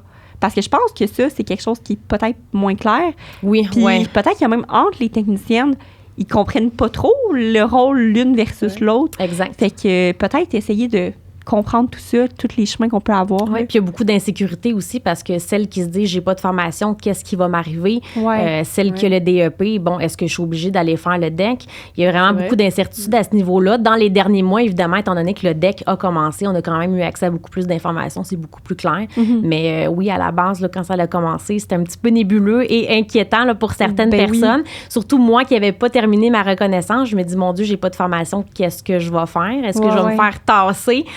Donc, oui, évidemment, pour commencer, bien évidemment, on a ceux qui n'ont pas de formation du tout, qui vont se présenter en pharmacie, qui vont être formés là, par le personnel qui est sur place. Pour ce qui est du DEP, on peut aller suivre le DEP, évidemment, là, quand on a, je pense, un minimum secondaire 4 pour Ouais, un je pense que DEP. c'est ça, ouais. Fait que tu peux aller suivre le DEP. Je crois que c'est environ 1 an et demi. OK. Là, ça c'est supposé se rallonger un petit peu parce OK. qu'évidemment, ils sont en restructuration. Donc, ça va être peut-être un petit peu plus long éventuellement. Donc, on peut faire le DEP, évidemment. Donc, il va donner le diplôme d'études professionnelles. Et maintenant, depuis l'automne dernier, on a le DEC. Donc, un DEC de 3 ans, puis qui va être des techniciennes en pharmacie. Donc, on va avoir 3 paliers, si on peut dire, la préparatrice, l'assistante technique et la technicienne. Fait que là, le DEP, là, il s'est pas effacé à cause du DEC. Pas du tout. Il Ben, reste c'est un peu quand comme on même, disait là. tantôt, les infirmières. Donc, mon infirmière auxiliaire, mon infirmière bachelière, les deux Ouais. sont là pour certaines raisons. Il y en a une qui a des responsabilités plus spécifiques, l'autre qui fait un peu de tout. Fait que tout le monde va être encore là, tout le monde va avoir ses tâches aussi. On a besoin autant des DEP que des DEC. Ben oui. Là. Il n'y a aucun qui va s'effacer, là. Du moins, c'est pas prévu là, en ce Puis là, moment. toi, tu as fait la reconnaissance des acquis. Fait que Ouais. ça veut dire que tu n'as pas eu besoin de formation, mais par ton expérience sur le terrain, tu es allé chercher comme des crédits. Comment ça fonctionne? Oui, exactement. Mais quand tu as une certaine expérience, tu peux faire ce qu'on appelle une reconnaissance des acquis et compétences. Donc, à ce moment-là, tu as une entrevue d'évaluation avec un professeur. Puis, il voit justement là, s'il y a certaines compétences que tu as déjà acquises qui peuvent automatiquement te créditer. Donc, tu n'as pas besoin de suivre le cours en tant que tel, étant donné que tu as déjà cette compétence-là. Donc, ils font une analyse de ton dossier. Puis, à partir de ce que tu connais ou que tu ne connais pas, là, ils vont vraiment établir ton plan de match. Donc, les compétences qui vont être automatiquement créditées. Il y en a que tu vas juste passer un examen pour confirmer que tu as bien acquis là, la matière. Il y en a que ça va être une simple évaluation en pharmacie. Donc, moi, par exemple, ma prof est venue m'évaluer en pharmacie communautaire pendant même pas 1 heure. Puis elle a fait, bon, je pense que j'ai compris que tu connais comment ça fonctionne. Fait que juste une évaluation, puis il y a vraiment des compétences comme moi, dans mon cas, étant donné que j'avais pas d'expérience en pharmacie hospitalière, ben là, il a fallu que je suive du moins là, les cours pour avoir là, ces compétences-là. Donc, un coup que c'est fait, bien évidemment, le cheminement est beaucoup moins long. Moi, ça a été quand même étiré parce qu'il n'y a pas nécessairement de temps non plus en tant que tel. Tu peux faire ça là, un peu là, à ton rythme. Oui. Mais un coup que tu as suivi, dans le fond, là, les cours que tu avais besoin, tu fais tes stages, puis c'est fini. Donc, tu peux avoir automatiquement ton DEP sans avoir fait toute la formation à temps plein à l'école. Fait que pour les gens, justement, qui ont déjà les compétences, qui sont dans le milieu depuis quelques années, qui travaillent déjà à temps plein, qui ne peuvent pas décider du jour au lendemain, ben moi, je lâche mon emploi puis je m'en vais à l'école à temps plein. Ben non. Évidemment, c'est pas possible pour la plupart des gens, justement, qui ont déjà des compétences. On est sur le terrain, on est dans le milieu, donc on n'a pas le temps. Donc, c'est beaucoup plus accessible pour ces gens-là. Puis je pense que ça vaut vraiment la peine là, d'aller reconnaître ça, puis d'aller justement chercher des compétences qu'on n'a pas au niveau hospitalier. Fait que c'est ça serait quoi l'avantage, en fait, d'aller faire une technicienne qui travaille depuis des années, je sais pas, ça fait 30 ans qu'elle fait ça, puis elle se dit, ben pourquoi j'irais comme reconnaître mes acquis? Ça serait quoi le bénéfice pour une technicienne d'avoir ça? C'est parce que tu as ton diplôme, au final, j'imagine, mais... Oui, fait que ça peut être tout simplement parce que tu veux vraiment avoir le diplôme en tant que tel, qui fait que oui, j'ai la compétence, c'est officiel, j'ai mon diplôme. En général, ça va être souvent aussi parce que les gens veulent s'ouvrir peut-être plus de portes. Donc, étant donné que si j'ai pas ma formation, au moins le DEP, je peux pas aller travailler en hôpital, je peux pas aller dans certaines pharmacies préparatrices aussi qui veulent que tu aies quand même la compétence aussi déjà d'acquise. Donc, c'est sûr certain que ça ouvre plus de portes aussi. Donc, quelqu'un qui voudrait changer peut-être de milieu de travail, ça pourrait être un moyen aussi là, d'aller chercher justement là, ce qui manque pour pouvoir là, avoir les opportunités là, qui sont manquantes. Qu'est-ce que tu penses là, que le DEC va apporter aux techniciennes versus le DEP? C'est parce qu'il y avait-tu vraiment... Y a-t-il une lacune dans la formation du DEP qui a fait en sorte que les instances ont dit on veut un DEC? C'est vrai, c'est une bonne question. C'est-tu pour couvrir les deux milieux, pharmacie communautaire, pharmacie hôpital? Oui, il y a des lacunes au niveau du DEP. La formation n'est plus à jour. Donc, c'est sûr certain que c'est connu. D'ailleurs, c'est ça que je disais. Éventuellement, peut-être que la formation, justement, va être un petit peu plus rallongée parce qu'il y a vraiment des compétences qui vont s'ajouter ou qui vont s'ajuster aussi. Fait que c'est sûr que je m'en allais où avec ça? Le DEP puis le DEC, oui. Fait que le DEC, ben, je pense que c'est pour celles, justement, qui veulent encore plus pousser la pratique parce qu'il va avoir des responsabilités supplémentaires que les assistantes techniques n'auront pas ou qu'ils ne pourront pas faire parce qu'ils n'auront pas les compétences. Fait que c'est beaucoup plus poussé que ça soit au niveau de la pharmacothérapie. Il y a des cours de pharmacothérapie au cégep qui n'ont pas avec le DEP. Il y a des cours plus au niveau de l'anatomie aussi. Donc, on apprend vraiment à comprendre plus justement les réactions avec le corps humain, des choses comme ça. Fait que c'est plus poussé au niveau aussi sciences nature, si on peut dire.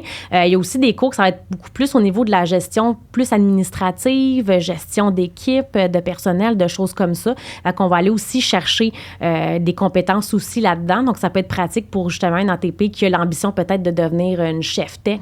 Elle pourrait avoir justement peut-être là, des formations, là, des cours qui pourraient l'aider justement à avoir des connaissances à ce niveau-là. Fait qu'on on va vraiment aller chercher des spécialités comme ça.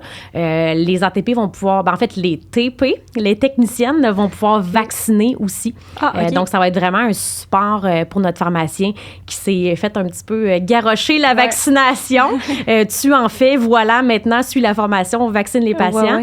Donc, c'est sûr qu'il y avait déjà trop de tâches en pharmacie à gérer. Là, on en a encore plus. Donc, vraiment, l'ATP, tabarnouche, hein, on va dire. L'ATP va vraiment venir encore plus appuyer son pharmacien, que ça soit justement pour la vaccination. Elle va pouvoir aussi faire certains suivis cliniques que le pharmacien n'aura plus besoin de faire non plus. Donc, ça va être quand même quelque chose de plus intéressant, là, si jamais on veut vraiment pousser notre pratique puis vraiment encore plus s'investir. Au niveau communautaire, je dirais que ça va peut-être plus changer quelque chose parce qu'à part la gestion peut-être plus administrative ou de personnel, bon, pour ce qui est vaccination, est-ce que les TP vont vacciner en hôpital? Peut-être ça va être peut-être plus les infirmières qui vont garder cette compétence-là. Fait que j'ai pas l'impression qu'en hôpital, ça va tant changer grand-chose. Encore là, c'est à voir. Il semblerait que les hôpitaux veulent avoir justement des TP. Donc, là, de là à voir qu'est-ce que ça va changer à suivre. Mais parlons communautaire, parce que là, on est tellement en manque. Oui. Est-ce que vraiment ces ATP-là ou c'est les TP, comment Oui, c'est mélangeant. En tout cas, ces personnes-là qui vont sortir du cégep, tu sais, comme pharmacien propriétaire, là, oui, tu vas vouloir en engager, mais en même temps, ils n'auront pas le choix là, quand même de se résigner à faire des tâches techniques comme toutes les ATP. Tu sais, comment tu vas gérer ça? Moi, c'est ça qui me questionne, tu sais. On dirait que j'ai l'impression qu'ils vont avoir dans leur tête, ils vont être bien formés, puis ils vont vouloir faire des tâches vraiment comme qui sortent de l'ordinaire d'une ATP présente. Oui. Mais je comme à quel point les milieux sont prêts pour les recevoir, ces ATP-là? Hey, la question qui tue. Hein? Ouais. J'ai pas de dépression, c'est juste que... Je ne... on n'a pas la réponse, je pense. On va le voir quand ils vont sortir. Ben, tu sais, peut-être que... Ben, genre, c'est une idée comme dans les airs, là, mais peut-être que il y a la formation présentement pour nous donner l'opportunité d'avoir des personnes qui sont là pour assurer un suivi, pour les choses que les pharmaciens, finalement, ils vont tellement avoir d'actes, de trucs qu'ils peuvent faire, que des fois, de savoir qu'il y a quelqu'un pour te relayer, de comme, elle a sa formation, je vais pouvoir le déléguer, pendant que moi, je fais autre chose qu'elle, elle peut pas faire, tu sais. Mettons, vacciner, meilleur exemple. Ouais. Peut-être que, justement... Il y a des pharmaciens qui n'ont même pas leur formation, là, de base. En plus, ou que toi, il y a des pharmaciens qui se disent, mais moi, je vais juste faire peut-être la formation pour peut-être prescrire. Ouais. Ben, je peux le déléguer à ma TP qui va être là pour prendre le relais. Ouais. Fait que peut-être que ça ne changera pas les choses comme tout de suite à la première cohorte qui va s'en venir. C'est sûr qu'il va y avoir une période d'adaptation Ben oui. parce que le pharmacien va devoir adapter sa pratique Clairement. aussi. Quand je pense, exemple, là, à la délégation de vérification contenant-contenu sur la chaîne de travail, ça fait des années que les ATP peuvent le faire, mais les pharmacies ne suivent pas. Ouais. Le pharmacien n'est pas nécessairement confiant de donner ce rôle-là non plus à son ATP parce qu'évidemment, c'est pas tout le monde qui peut faire ça. Ouais. Si je veux pas, nous, en tant que tel, on n'a pas de responsabilité en tant qu'ATP, ça va avec la licence de notre pharmacien. Donc, c'est sûr certain que les pharmaciens doivent aussi s'adapter à ce genre de changement-là, puis pouvoir avoir confiance en leur TP pour s'assurer que ça va être quand même bien fait aussi. Mais évidemment, le terrain n'est pas préparé pour ça encore, là, mais pas du tout. Oui, c'est ça. Mais c'est peut-être un pas de plus vers vous faire reconnaître comme professionnel de la santé aussi, tu sais. Sachant que votre formation va être basée, vous avez des cours de sciences, des cours de... Tu sais, peut-être que ça fera en sorte qu'il y a certaines techniciennes qui vont peut-être pas faire partie d'un ordre ou... tu sais, on le sait pas, là. On lance des idées comme ça dans les airs, mais tu sais, ça va peut-être rendre ça peut-être plus officiel aussi, peut-être plus attrayant, puis peut-être plus en confiance pour certains patients de savoir que c'est soutenu par un ordre, puis peut-être un jour avoir une licence, qui sait, tu sais, on sait pas où ça peut mener, mais je pense qu'au final, il y a peut-être juste des points positifs de rendre ça plus comme encadré, professionnel. Puis ça met aussi, je me mets dans la peau d'une technicienne, tu te sens plus en confiance sur ton travail que tu fais, sachant que tu as les connaissances qui viennent avec ce que tu fais. Complètement. Tandis que la personne qui a appris ça un peu, comme, mettons par exemple comme toi, tu n'avais pas nécessairement au début les connaissances, mais là, peut-être avoir les connaissances au début, ben, tu te sens bien plus compétente dans ton travail après. Exact, c'est moins sécurisant aussi. Là, exact. Tu sais quand même où ce que tu t'en vas. J'ai juste comme l'impression qu'ils vont être lâchés dans des milieux qui manquent du monde. Fait qu'ils n'auront pas, tu sais, ils n'auront peut-être pas l'opportunité de faire ça tout de suite, mais au moins, c'est vrai que les pharmaciens savent qu'ils ont leur formation, fait que dès qu'ils vont avoir l'opportunité, ben go, ils vont y aller. Mais... Ben, c'est sûr que la pratique a tellement évolué que je pense que c'est juste normal que ça soit pas juste le pharmacien qui prend de l'avance, mais il faut que l'ATP elle suive aussi. On n'aura pas le choix parce que la population est vieillissante, on a de plus en plus de patients, de plus en plus de dossiers compliqués, de traitements complexes. Ça commence à être quand même un petit peu plus touché d'être pharmacien. Fait que c'est sûr certain que je pense que oui, ça va donner un énorme coup de main. Mais bon, là, le jour où ça va être vraiment bien instauré, que ça va bien fonctionner, que les pharmacies vont aussi s'adapter à ça, parce que c'est sûr que les TP vont avoir des attentes. Là, ça va prendre du temps, comme ça a pris du temps monter cette formation-là pour le cégep. Là, fait que exact. Ça fait des années que s'il y a une demande qui est faite pour ça, puis là, finalement, ça l'arrive. Fait que c'est sûr qu'il ne faut pas s'attendre à ce que du jour au lendemain, le tapis rouge soit déroulé. Bienvenue les TP, puis allez vacciner et tout. Là. Ouais, non, ça se passera pas comme ça. Un temps d'adaptation aussi pour les milieux. Puis, comme dans tout, là, même nous, on a des nouvelles lois, puis la loi 41 est encore en train d'être comme un peu déployée, puis il y a la loi 31 qui vient ajouter par-dessus. Fait que, sais, ça, c'est toutes des lois, en fait, pour les personnes qui nous écoutent, qui nous ont donné des actes supplémentaires cliniques au niveau des pharmaciens. Mais là, c'est déjà, tu sais, il y a des places qu'on est encore en train de jouer avec ça, de s'adapter, puis tout ça.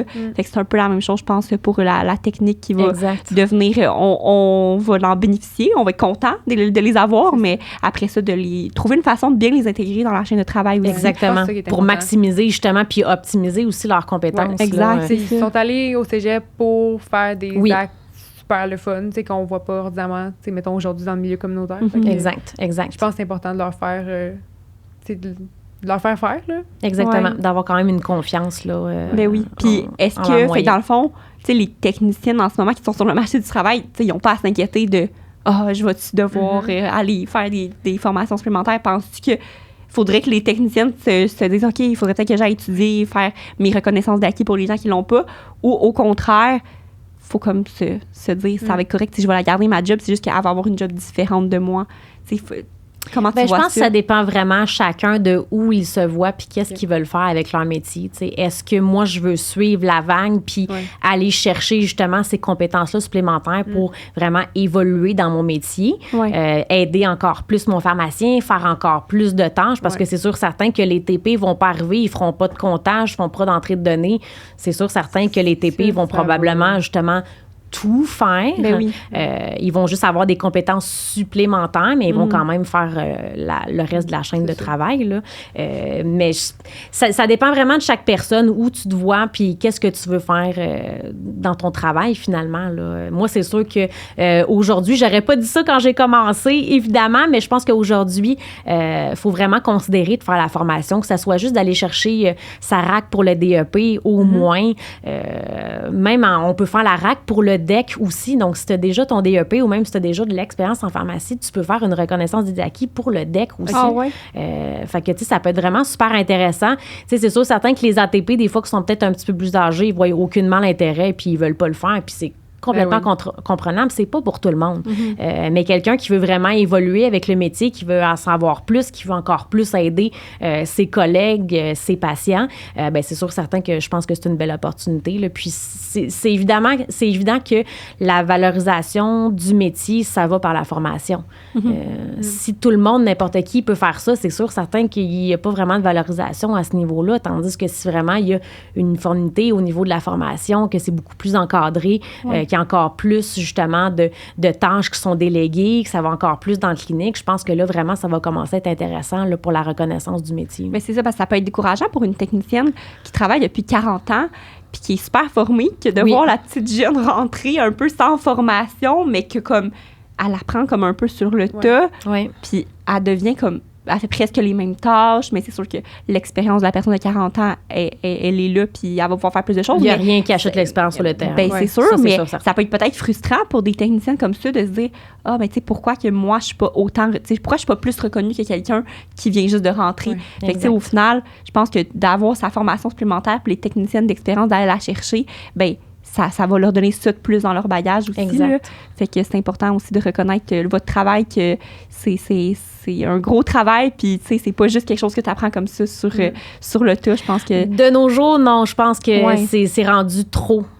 Pour juste rentrer puis apprendre comme ça. Puis je pense qu'il faut vraiment au moins un minimum là, de formation là, parce que c'est beaucoup plus poussé là, maintenant, là, ce que l'ATP fait. C'est pas juste une compteuse de pilules. Il y a tellement de choses à faire. Puis c'est pas accessible pour tout le monde. C'est pas n'importe qui peut rentrer dans un labo puis être ATP là, comme ça. Fait que je pense que la formation, faut vraiment miser là-dessus là, énormément dans les prochaines années. Puis justement, essayer d'amener peut-être ceux qui ont moins envie de le faire à essayer justement de trouver le moyen de leur faire réaliser que ça a un intérêt pour tout le monde, puis même eux, puis que justement, ça va juste comme rehausser l'équipe, les compétences, la formation, le métier, les salaires. On veut des plus gros salaires, mais c'est sûr que ça passe par la formation aussi. C'est sûr qu'il va y avoir plus d'équité salariale, veut pas, si tout le monde va plus chercher sa formation. Fait que je pense que c'est vraiment important là, de penser à ça, au moins de faire ses recherches, comment ça fonctionne. Je pense que les gens ont l'impression que justement pour aller chercher son DEP ou son DEC, ils connaissent pas la RAC, ils savent pas que ça peut se faire à temps partiel, que ça peut se faire à temps perdu quand tu as le temps. C'est super simple à faire. Fait que je pense que c'est important qu'on en parle puis qu'on pousse les ATP à aller chercher là, au moins un DEP. Penses-tu que des acteurs qui pourraient pousser les ATP à y aller, c'est les pharmaciens propriétaires? En leur en parlant, en les encourageant à le faire, puis peut-être en leur payant la formation. OK, là, je dis payer la formation, je sais pas, ça coûte combien, là. Mais c'est vraiment pas dispendieux. Formés, puis actifs dans leur milieu.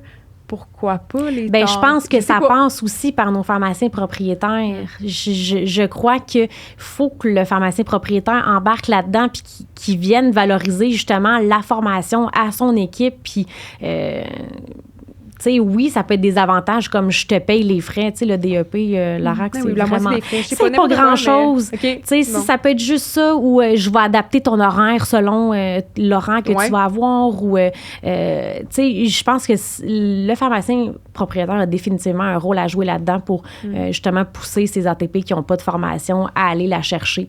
Même celles qui ont un DEP qui veulent aller faire le DEC, let's go, allez-y. Je pense que c'est vraiment un joueur important là-dedans pour aller convaincre du moins celles qui n'ont pas la formation complète. Là. Puis les gens qui ont le DEP, j'imagine, ils peuvent se faire créditer certains cours du DEC. Exactement. Il peut y avoir une reconnaissance des acquis pour le DEC aussi. C'est sûr que si tu as déjà été au cégep en plus puis que tu as déjà fait tes cours de base, tu as encore une longueur d'avance en aussi. Fait qu'il faut considérer ça aussi, que le parcours peut être quand même beaucoup plus rapide qu'un 3 ans à temps plein non-stop. Là. Effectivement. C'est accessible. Il faut juste aller chercher les outils. Puis de plus en plus, ça se fait en plus à distance. On n'a même pas besoin de se déplacer à l'école.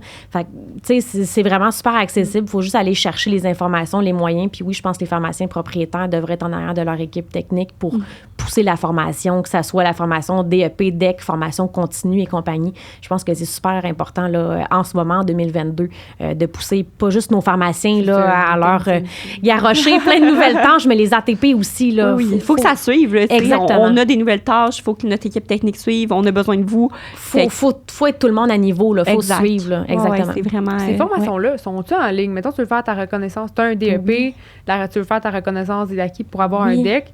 Peux-tu le faire en ligne ou il faut que tu ailles dans un cégep? Non, c'est ça. C'est que ça peut se faire à distance. Il y a des endroits, que ce soit pour le DEP, le DEC, que ça se fait 100% en ligne ou presque. Fait que c'est vraiment super accessible. Fait qu'on peut s'inscrire dans un cégep ou dans une école professionnelle dans une autre région si ça l'offre le programme plus... en fait, qui correspond plus à nos besoins. Par exemple, moi, je travaillais à temps plein, fait que j'ai trouvé justement un centre qui faisait ça à temps partiel, une fin de semaine sur 2. C'était parfait. Bon, évidemment, c'est un gros boom à donner, une fin de semaine sur 2, travailler toute la semaine en plus. Mais moi, c'est ce qui a fait en sorte que j'ai pu le faire. Fait que c'est vraiment accessible. Puis ça se fait de plus en plus en ligne. Je pense que la pandémie, c'est une porte qui nous a été ouverte, qui est vraiment très, très pratique. C'est que on n'est pas obligé de partir de Chersey pour aller au centre-ville de Montréal pour aller faire des études. Le DEC, justement, le DEC, il se donne pas dans tous les cégeps encore. C'est juste dans certains. Exactement. Combien il y en a, en fait, au Québec? Oh mon Dieu, là, tu me poses une bonne question.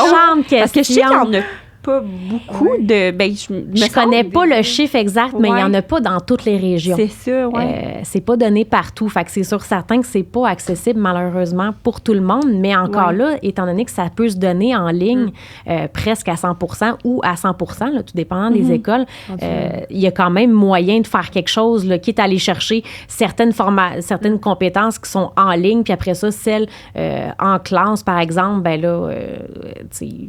trouver les moyens, là, ou même changer de centre. Moi, j'ai fait ma RAC dans 2 centres différents, à Rimouski. On s'entend que j'habite pas du tout à Rimouski et à Joliette, justement parce que ça coordonnait avec ce que j'avais comme horaire de travail. Fait que c'est possible de le faire, même si c'est pas accessible dans toutes les régions, là. Mais c'est super intéressant de savoir qu'il y a différents parcours. Puis, tu sais, je pense que ça fait bien le tour de, tu sais, qu'est-ce que le travail technique en pharmacie. Y a-t-il quelque chose que tu aimerais que les gens y retiennent de c'est quoi votre travail? Y a-t-il des messages clés que tu aimerais lancer peut-être? Ou, tu sais, quelque chose que tu te dis, j'aimerais tellement, tu sais, à chaque jour quand tu travailles, tu te dis, j'aimerais ça que les gens ils sachent ça de mon métier. Et y a-t-il quelque chose, ça peut être par rapport à ton métier ou par rapport à la formation, quoi que ce soit, que... Ben, je pourrais dire que, exemple, pour nos patients, tu sais, on travaille super fort, puis on travaille pour eux aussi, puis, tu sais, on comprend que des fois, c'est frustrant, que ça peut être difficile, que la santé, des fois, bien évidemment, ça nous affecte pas juste physiquement, mais mentalement aussi, ça peut être vraiment difficile, mais on est là pour les aider, puis nous aussi, des fois, on a des mauvaises journées, puis des fois, c'est difficile, mais, tu sais, on travaille fort, ça paraît peut-être pas, mais on travaille vraiment fort dans les labos. C'est vraiment compliqué, c'est difficile, la pandémie, ça l'a pas aidé non plus. Ça l'a vraiment mis un poids supplémentaire là, sur nos épaules aussi, sur les épaules de tout le monde d'ailleurs. Fait que c'est sûr, certain qu'on est là pour eux, puis on travaille fort, puis non, on n'est pas juste des compteuses de pilules. On fait énormément de tâches qu'ils paraissent pas, qu'on voit pas en arrière du comptoir, mais on travaille vraiment fort pour nos patients. Puis on comprend aussi là, que des fois, c'est pas facile, mais on est vraiment là pour les aider aussi, fait qu'ils peuvent venir nous voir. Puis pour les ATP, ben, je pense que je vais en revenir à la formation parce que je pense qu'en 2022, c'est tellement important d'aller chercher sa formation, de demander des formations continues. Il y a des ATP qui attendent peut-être qu'on leur donne sur un plateau, mais aller faire les demandes, aller les chercher. Quand on s'inscrit à la QATP comme membre, on a accès à des formations en ligne, que ça soit gratuit, que ça soit à rabais ou que ça soit payant, peu importe. On a accès à des formations. Fait que je pense que c'est super important. Des fois, on fait des choses en pharmacie qu'on ne sait pas trop qu'est-ce qu'on fait. Je pense, par exemple, tout ce qui est matériel de stomie. Tu sais, on vend des sacs, des collerettes, puis on n'a aucune idée de ce qu'on leur donne, puis on comprend pas le principe. Va chercher la formation. Des pansements, c'est tellement compliqué. Va la chercher, la formation. Demande à ton propriétaire, si c'est possible, que tu nous envoies faire la formation. Il y a des bannières qui offrent de la formation continue, fait que les propriétaires envoient leurs ATP, mais je pense qu'il faut aller le demander aussi, puis il faut vraiment prioriser justement la formation de nos ATP à différents niveaux. Il y en a qui veulent pas vraiment, il y en a qui veulent un peu, il y en a qui veulent énormément, mais vraiment de justement miser là-dessus, puis de s'ajuster à nos employés, puis de leur offrir ce qu'ils ont besoin, puis ce qu'ils veulent aussi, parce que ça va aider tout le monde au bout du compte, que ce soit notre patient, que ce soit notre pharmacien, que ce soit la pharmacie en général. Je pense que c'est vraiment important là, de suivre finalement le flow là, de la santé en 2022. Effectivement. Puis toi, est-ce que tu es impliquée dans l'association des ATP? Oui. Tu fais aussi partie de... Parce que je me rappelle plus si tu l'as dit dans la présentation tantôt, peut-être que j'ai un petit blanc de mémoire, mais... non, même pas! Parce que me semblait que tu m'en avais parlé, puis j'étais comme ça, à moi qu'elle le dit, ou c'est dans le podcast, mais oui, c'est ça, tu es aussi impliquée dans l'association. Oui, bien, depuis quelques mois, j'ai joint 2 comités, le comité des communications puis le comité de formation. Bon, je peux pas dire qu'il y a eu beaucoup d'actions là, à date, mais j'ai joint les 2 comités, fait que oui, je suis quand même là, impliquée à ce niveau-là. Donc, éventuellement, je vais commencer à accréditer là, des formations, justement, qui sont données, qu'on va offrir, nous, sur notre plateforme là, du site Internet de la QATP. Donc, je vais créditer là, des formations comme ça. Au niveau des communications, ben oui, c'est sûr, certain qu'on essaye vraiment de voir comment on peut aller chercher les ATP, qu'est-ce qu'ils veulent entendre, qu'est-ce qu'ils veulent savoir, qu'est-ce qu'on peut faire pour eux, pour la communauté aussi. Donc, oui, je suis impliquée là, dans les 2 comités de la QATP. Parfait. Mettons, on pourrait peut-être... on va mettre aussi ton adresse, peut-être l'adresse de la QATP. Ben oui. Peut-être pour les personnes qui seraient intéressées à savoir si vous êtes une ATP et vous voulez s'inscrire à des formations, avoir plus de renseignements, ou quelqu'un pas du tout dans le domaine qui voudrait peut-être voir c'est quoi être une ATP, les formations possibles. Exactement. On pourrait mettre le lien de votre site Internet là, pour avoir vraiment tous les renseignements si jamais ça vous intéresse, ou si vous êtes juste curieux de savoir qu'est-ce que l'association des ATP du Québec là, pour avoir un peu plus de renseignements. Il y a plein d'avantages d'être membre, là, que ce soit, d'avoir accès aux formations. Quand on va au congrès, on a des rabais membres. On peut assister aussi aux assemblées générales. Fait que oui, on entend quand même parler plus de vraiment le fonctionnement. Qu'est-ce que la QATP fait pour nous? C'est quoi les gros dossiers? Qu'est-ce qui se passe dans le monde des ATP? On peut avoir des rabais aussi dans des boutiques, là, que ça soit des lunettes, que ça soit, je pense, un centre dentaire aussi. On a des rabais pour l'assurance, la personnelle. Fait que, tu sais, il y a quand même plein d'avantages super intéressants, puis ça coûte vraiment pas cher. Je me rappelle pas si c'est peut-être $50 par année. Je dis un chiffre comme ça, là, OK. mais c'est vraiment pas cher. C'est pour 1 an, puis ça offre vraiment là, beaucoup de contenu là, exclusif. Là, fait que c'est vraiment intéressant, même de juste s'abonner à l'infolettre. C'est la base. Il y a même des offres d'emploi. Il y a plein de choses. Fait que je pense que c'est vraiment là, super intéressant de s'inscrire là, à l'association. Parfait. Fait qu'on mettra le lien pour les gens qui sont intéressés là, dans la description de notre épisode pour, si vous voulez jamais en savoir plus sur le rôle des ATP. Mais sinon, merci énormément d'avoir participé. Je pense que c'était super intéressant de prendre le temps de démystifier qu'est-ce que ça fait une technicienne dans les différents milieux. Je pense que tu l'as très bien, abordé, puis tu l'as vraiment bien démystifié. J'ai fait mon possible, en tout cas. C'était parfait. Je pense qu'il y a beaucoup de personnes qui se questionnaient à qu'est-ce que ça fait vraiment une technicienne. Puis je pense que c'est le fun qu'on ait pris le temps de le démystifier pour que peut-être enlever un peu de frustration, peut-être, on espère, derrière. Avoir plus de compréhension aussi sur notre rôle, qu'est-ce qu'on fait, puis que, tu sais, oui, on fait beaucoup de choses, puis, ben voilà, on est autant important que notre pharmacien, là, pour différentes tâches, mais on est quand même là où c'est important, puis on n'est pas tous des pharmaciens non plus. Exact. Fait qu'on a des tâches différentes, mais oui, on est autant important dans un laboratoire. Là. Mais c'est ça, c'était intéressant de voir vos rôles et vos limites aussi. Fait que je pense que c'était pertinent comme discussion. Fait que merci beaucoup d'avoir accepté, d'avoir partagé toutes vos connaissances sur votre travail au quotidien. Là, c'est très gentil. Fait que merci beaucoup. Oui, merci à vous pour l'invitation. Je suis vraiment très honorée d'avoir participé à votre podcast. Merci.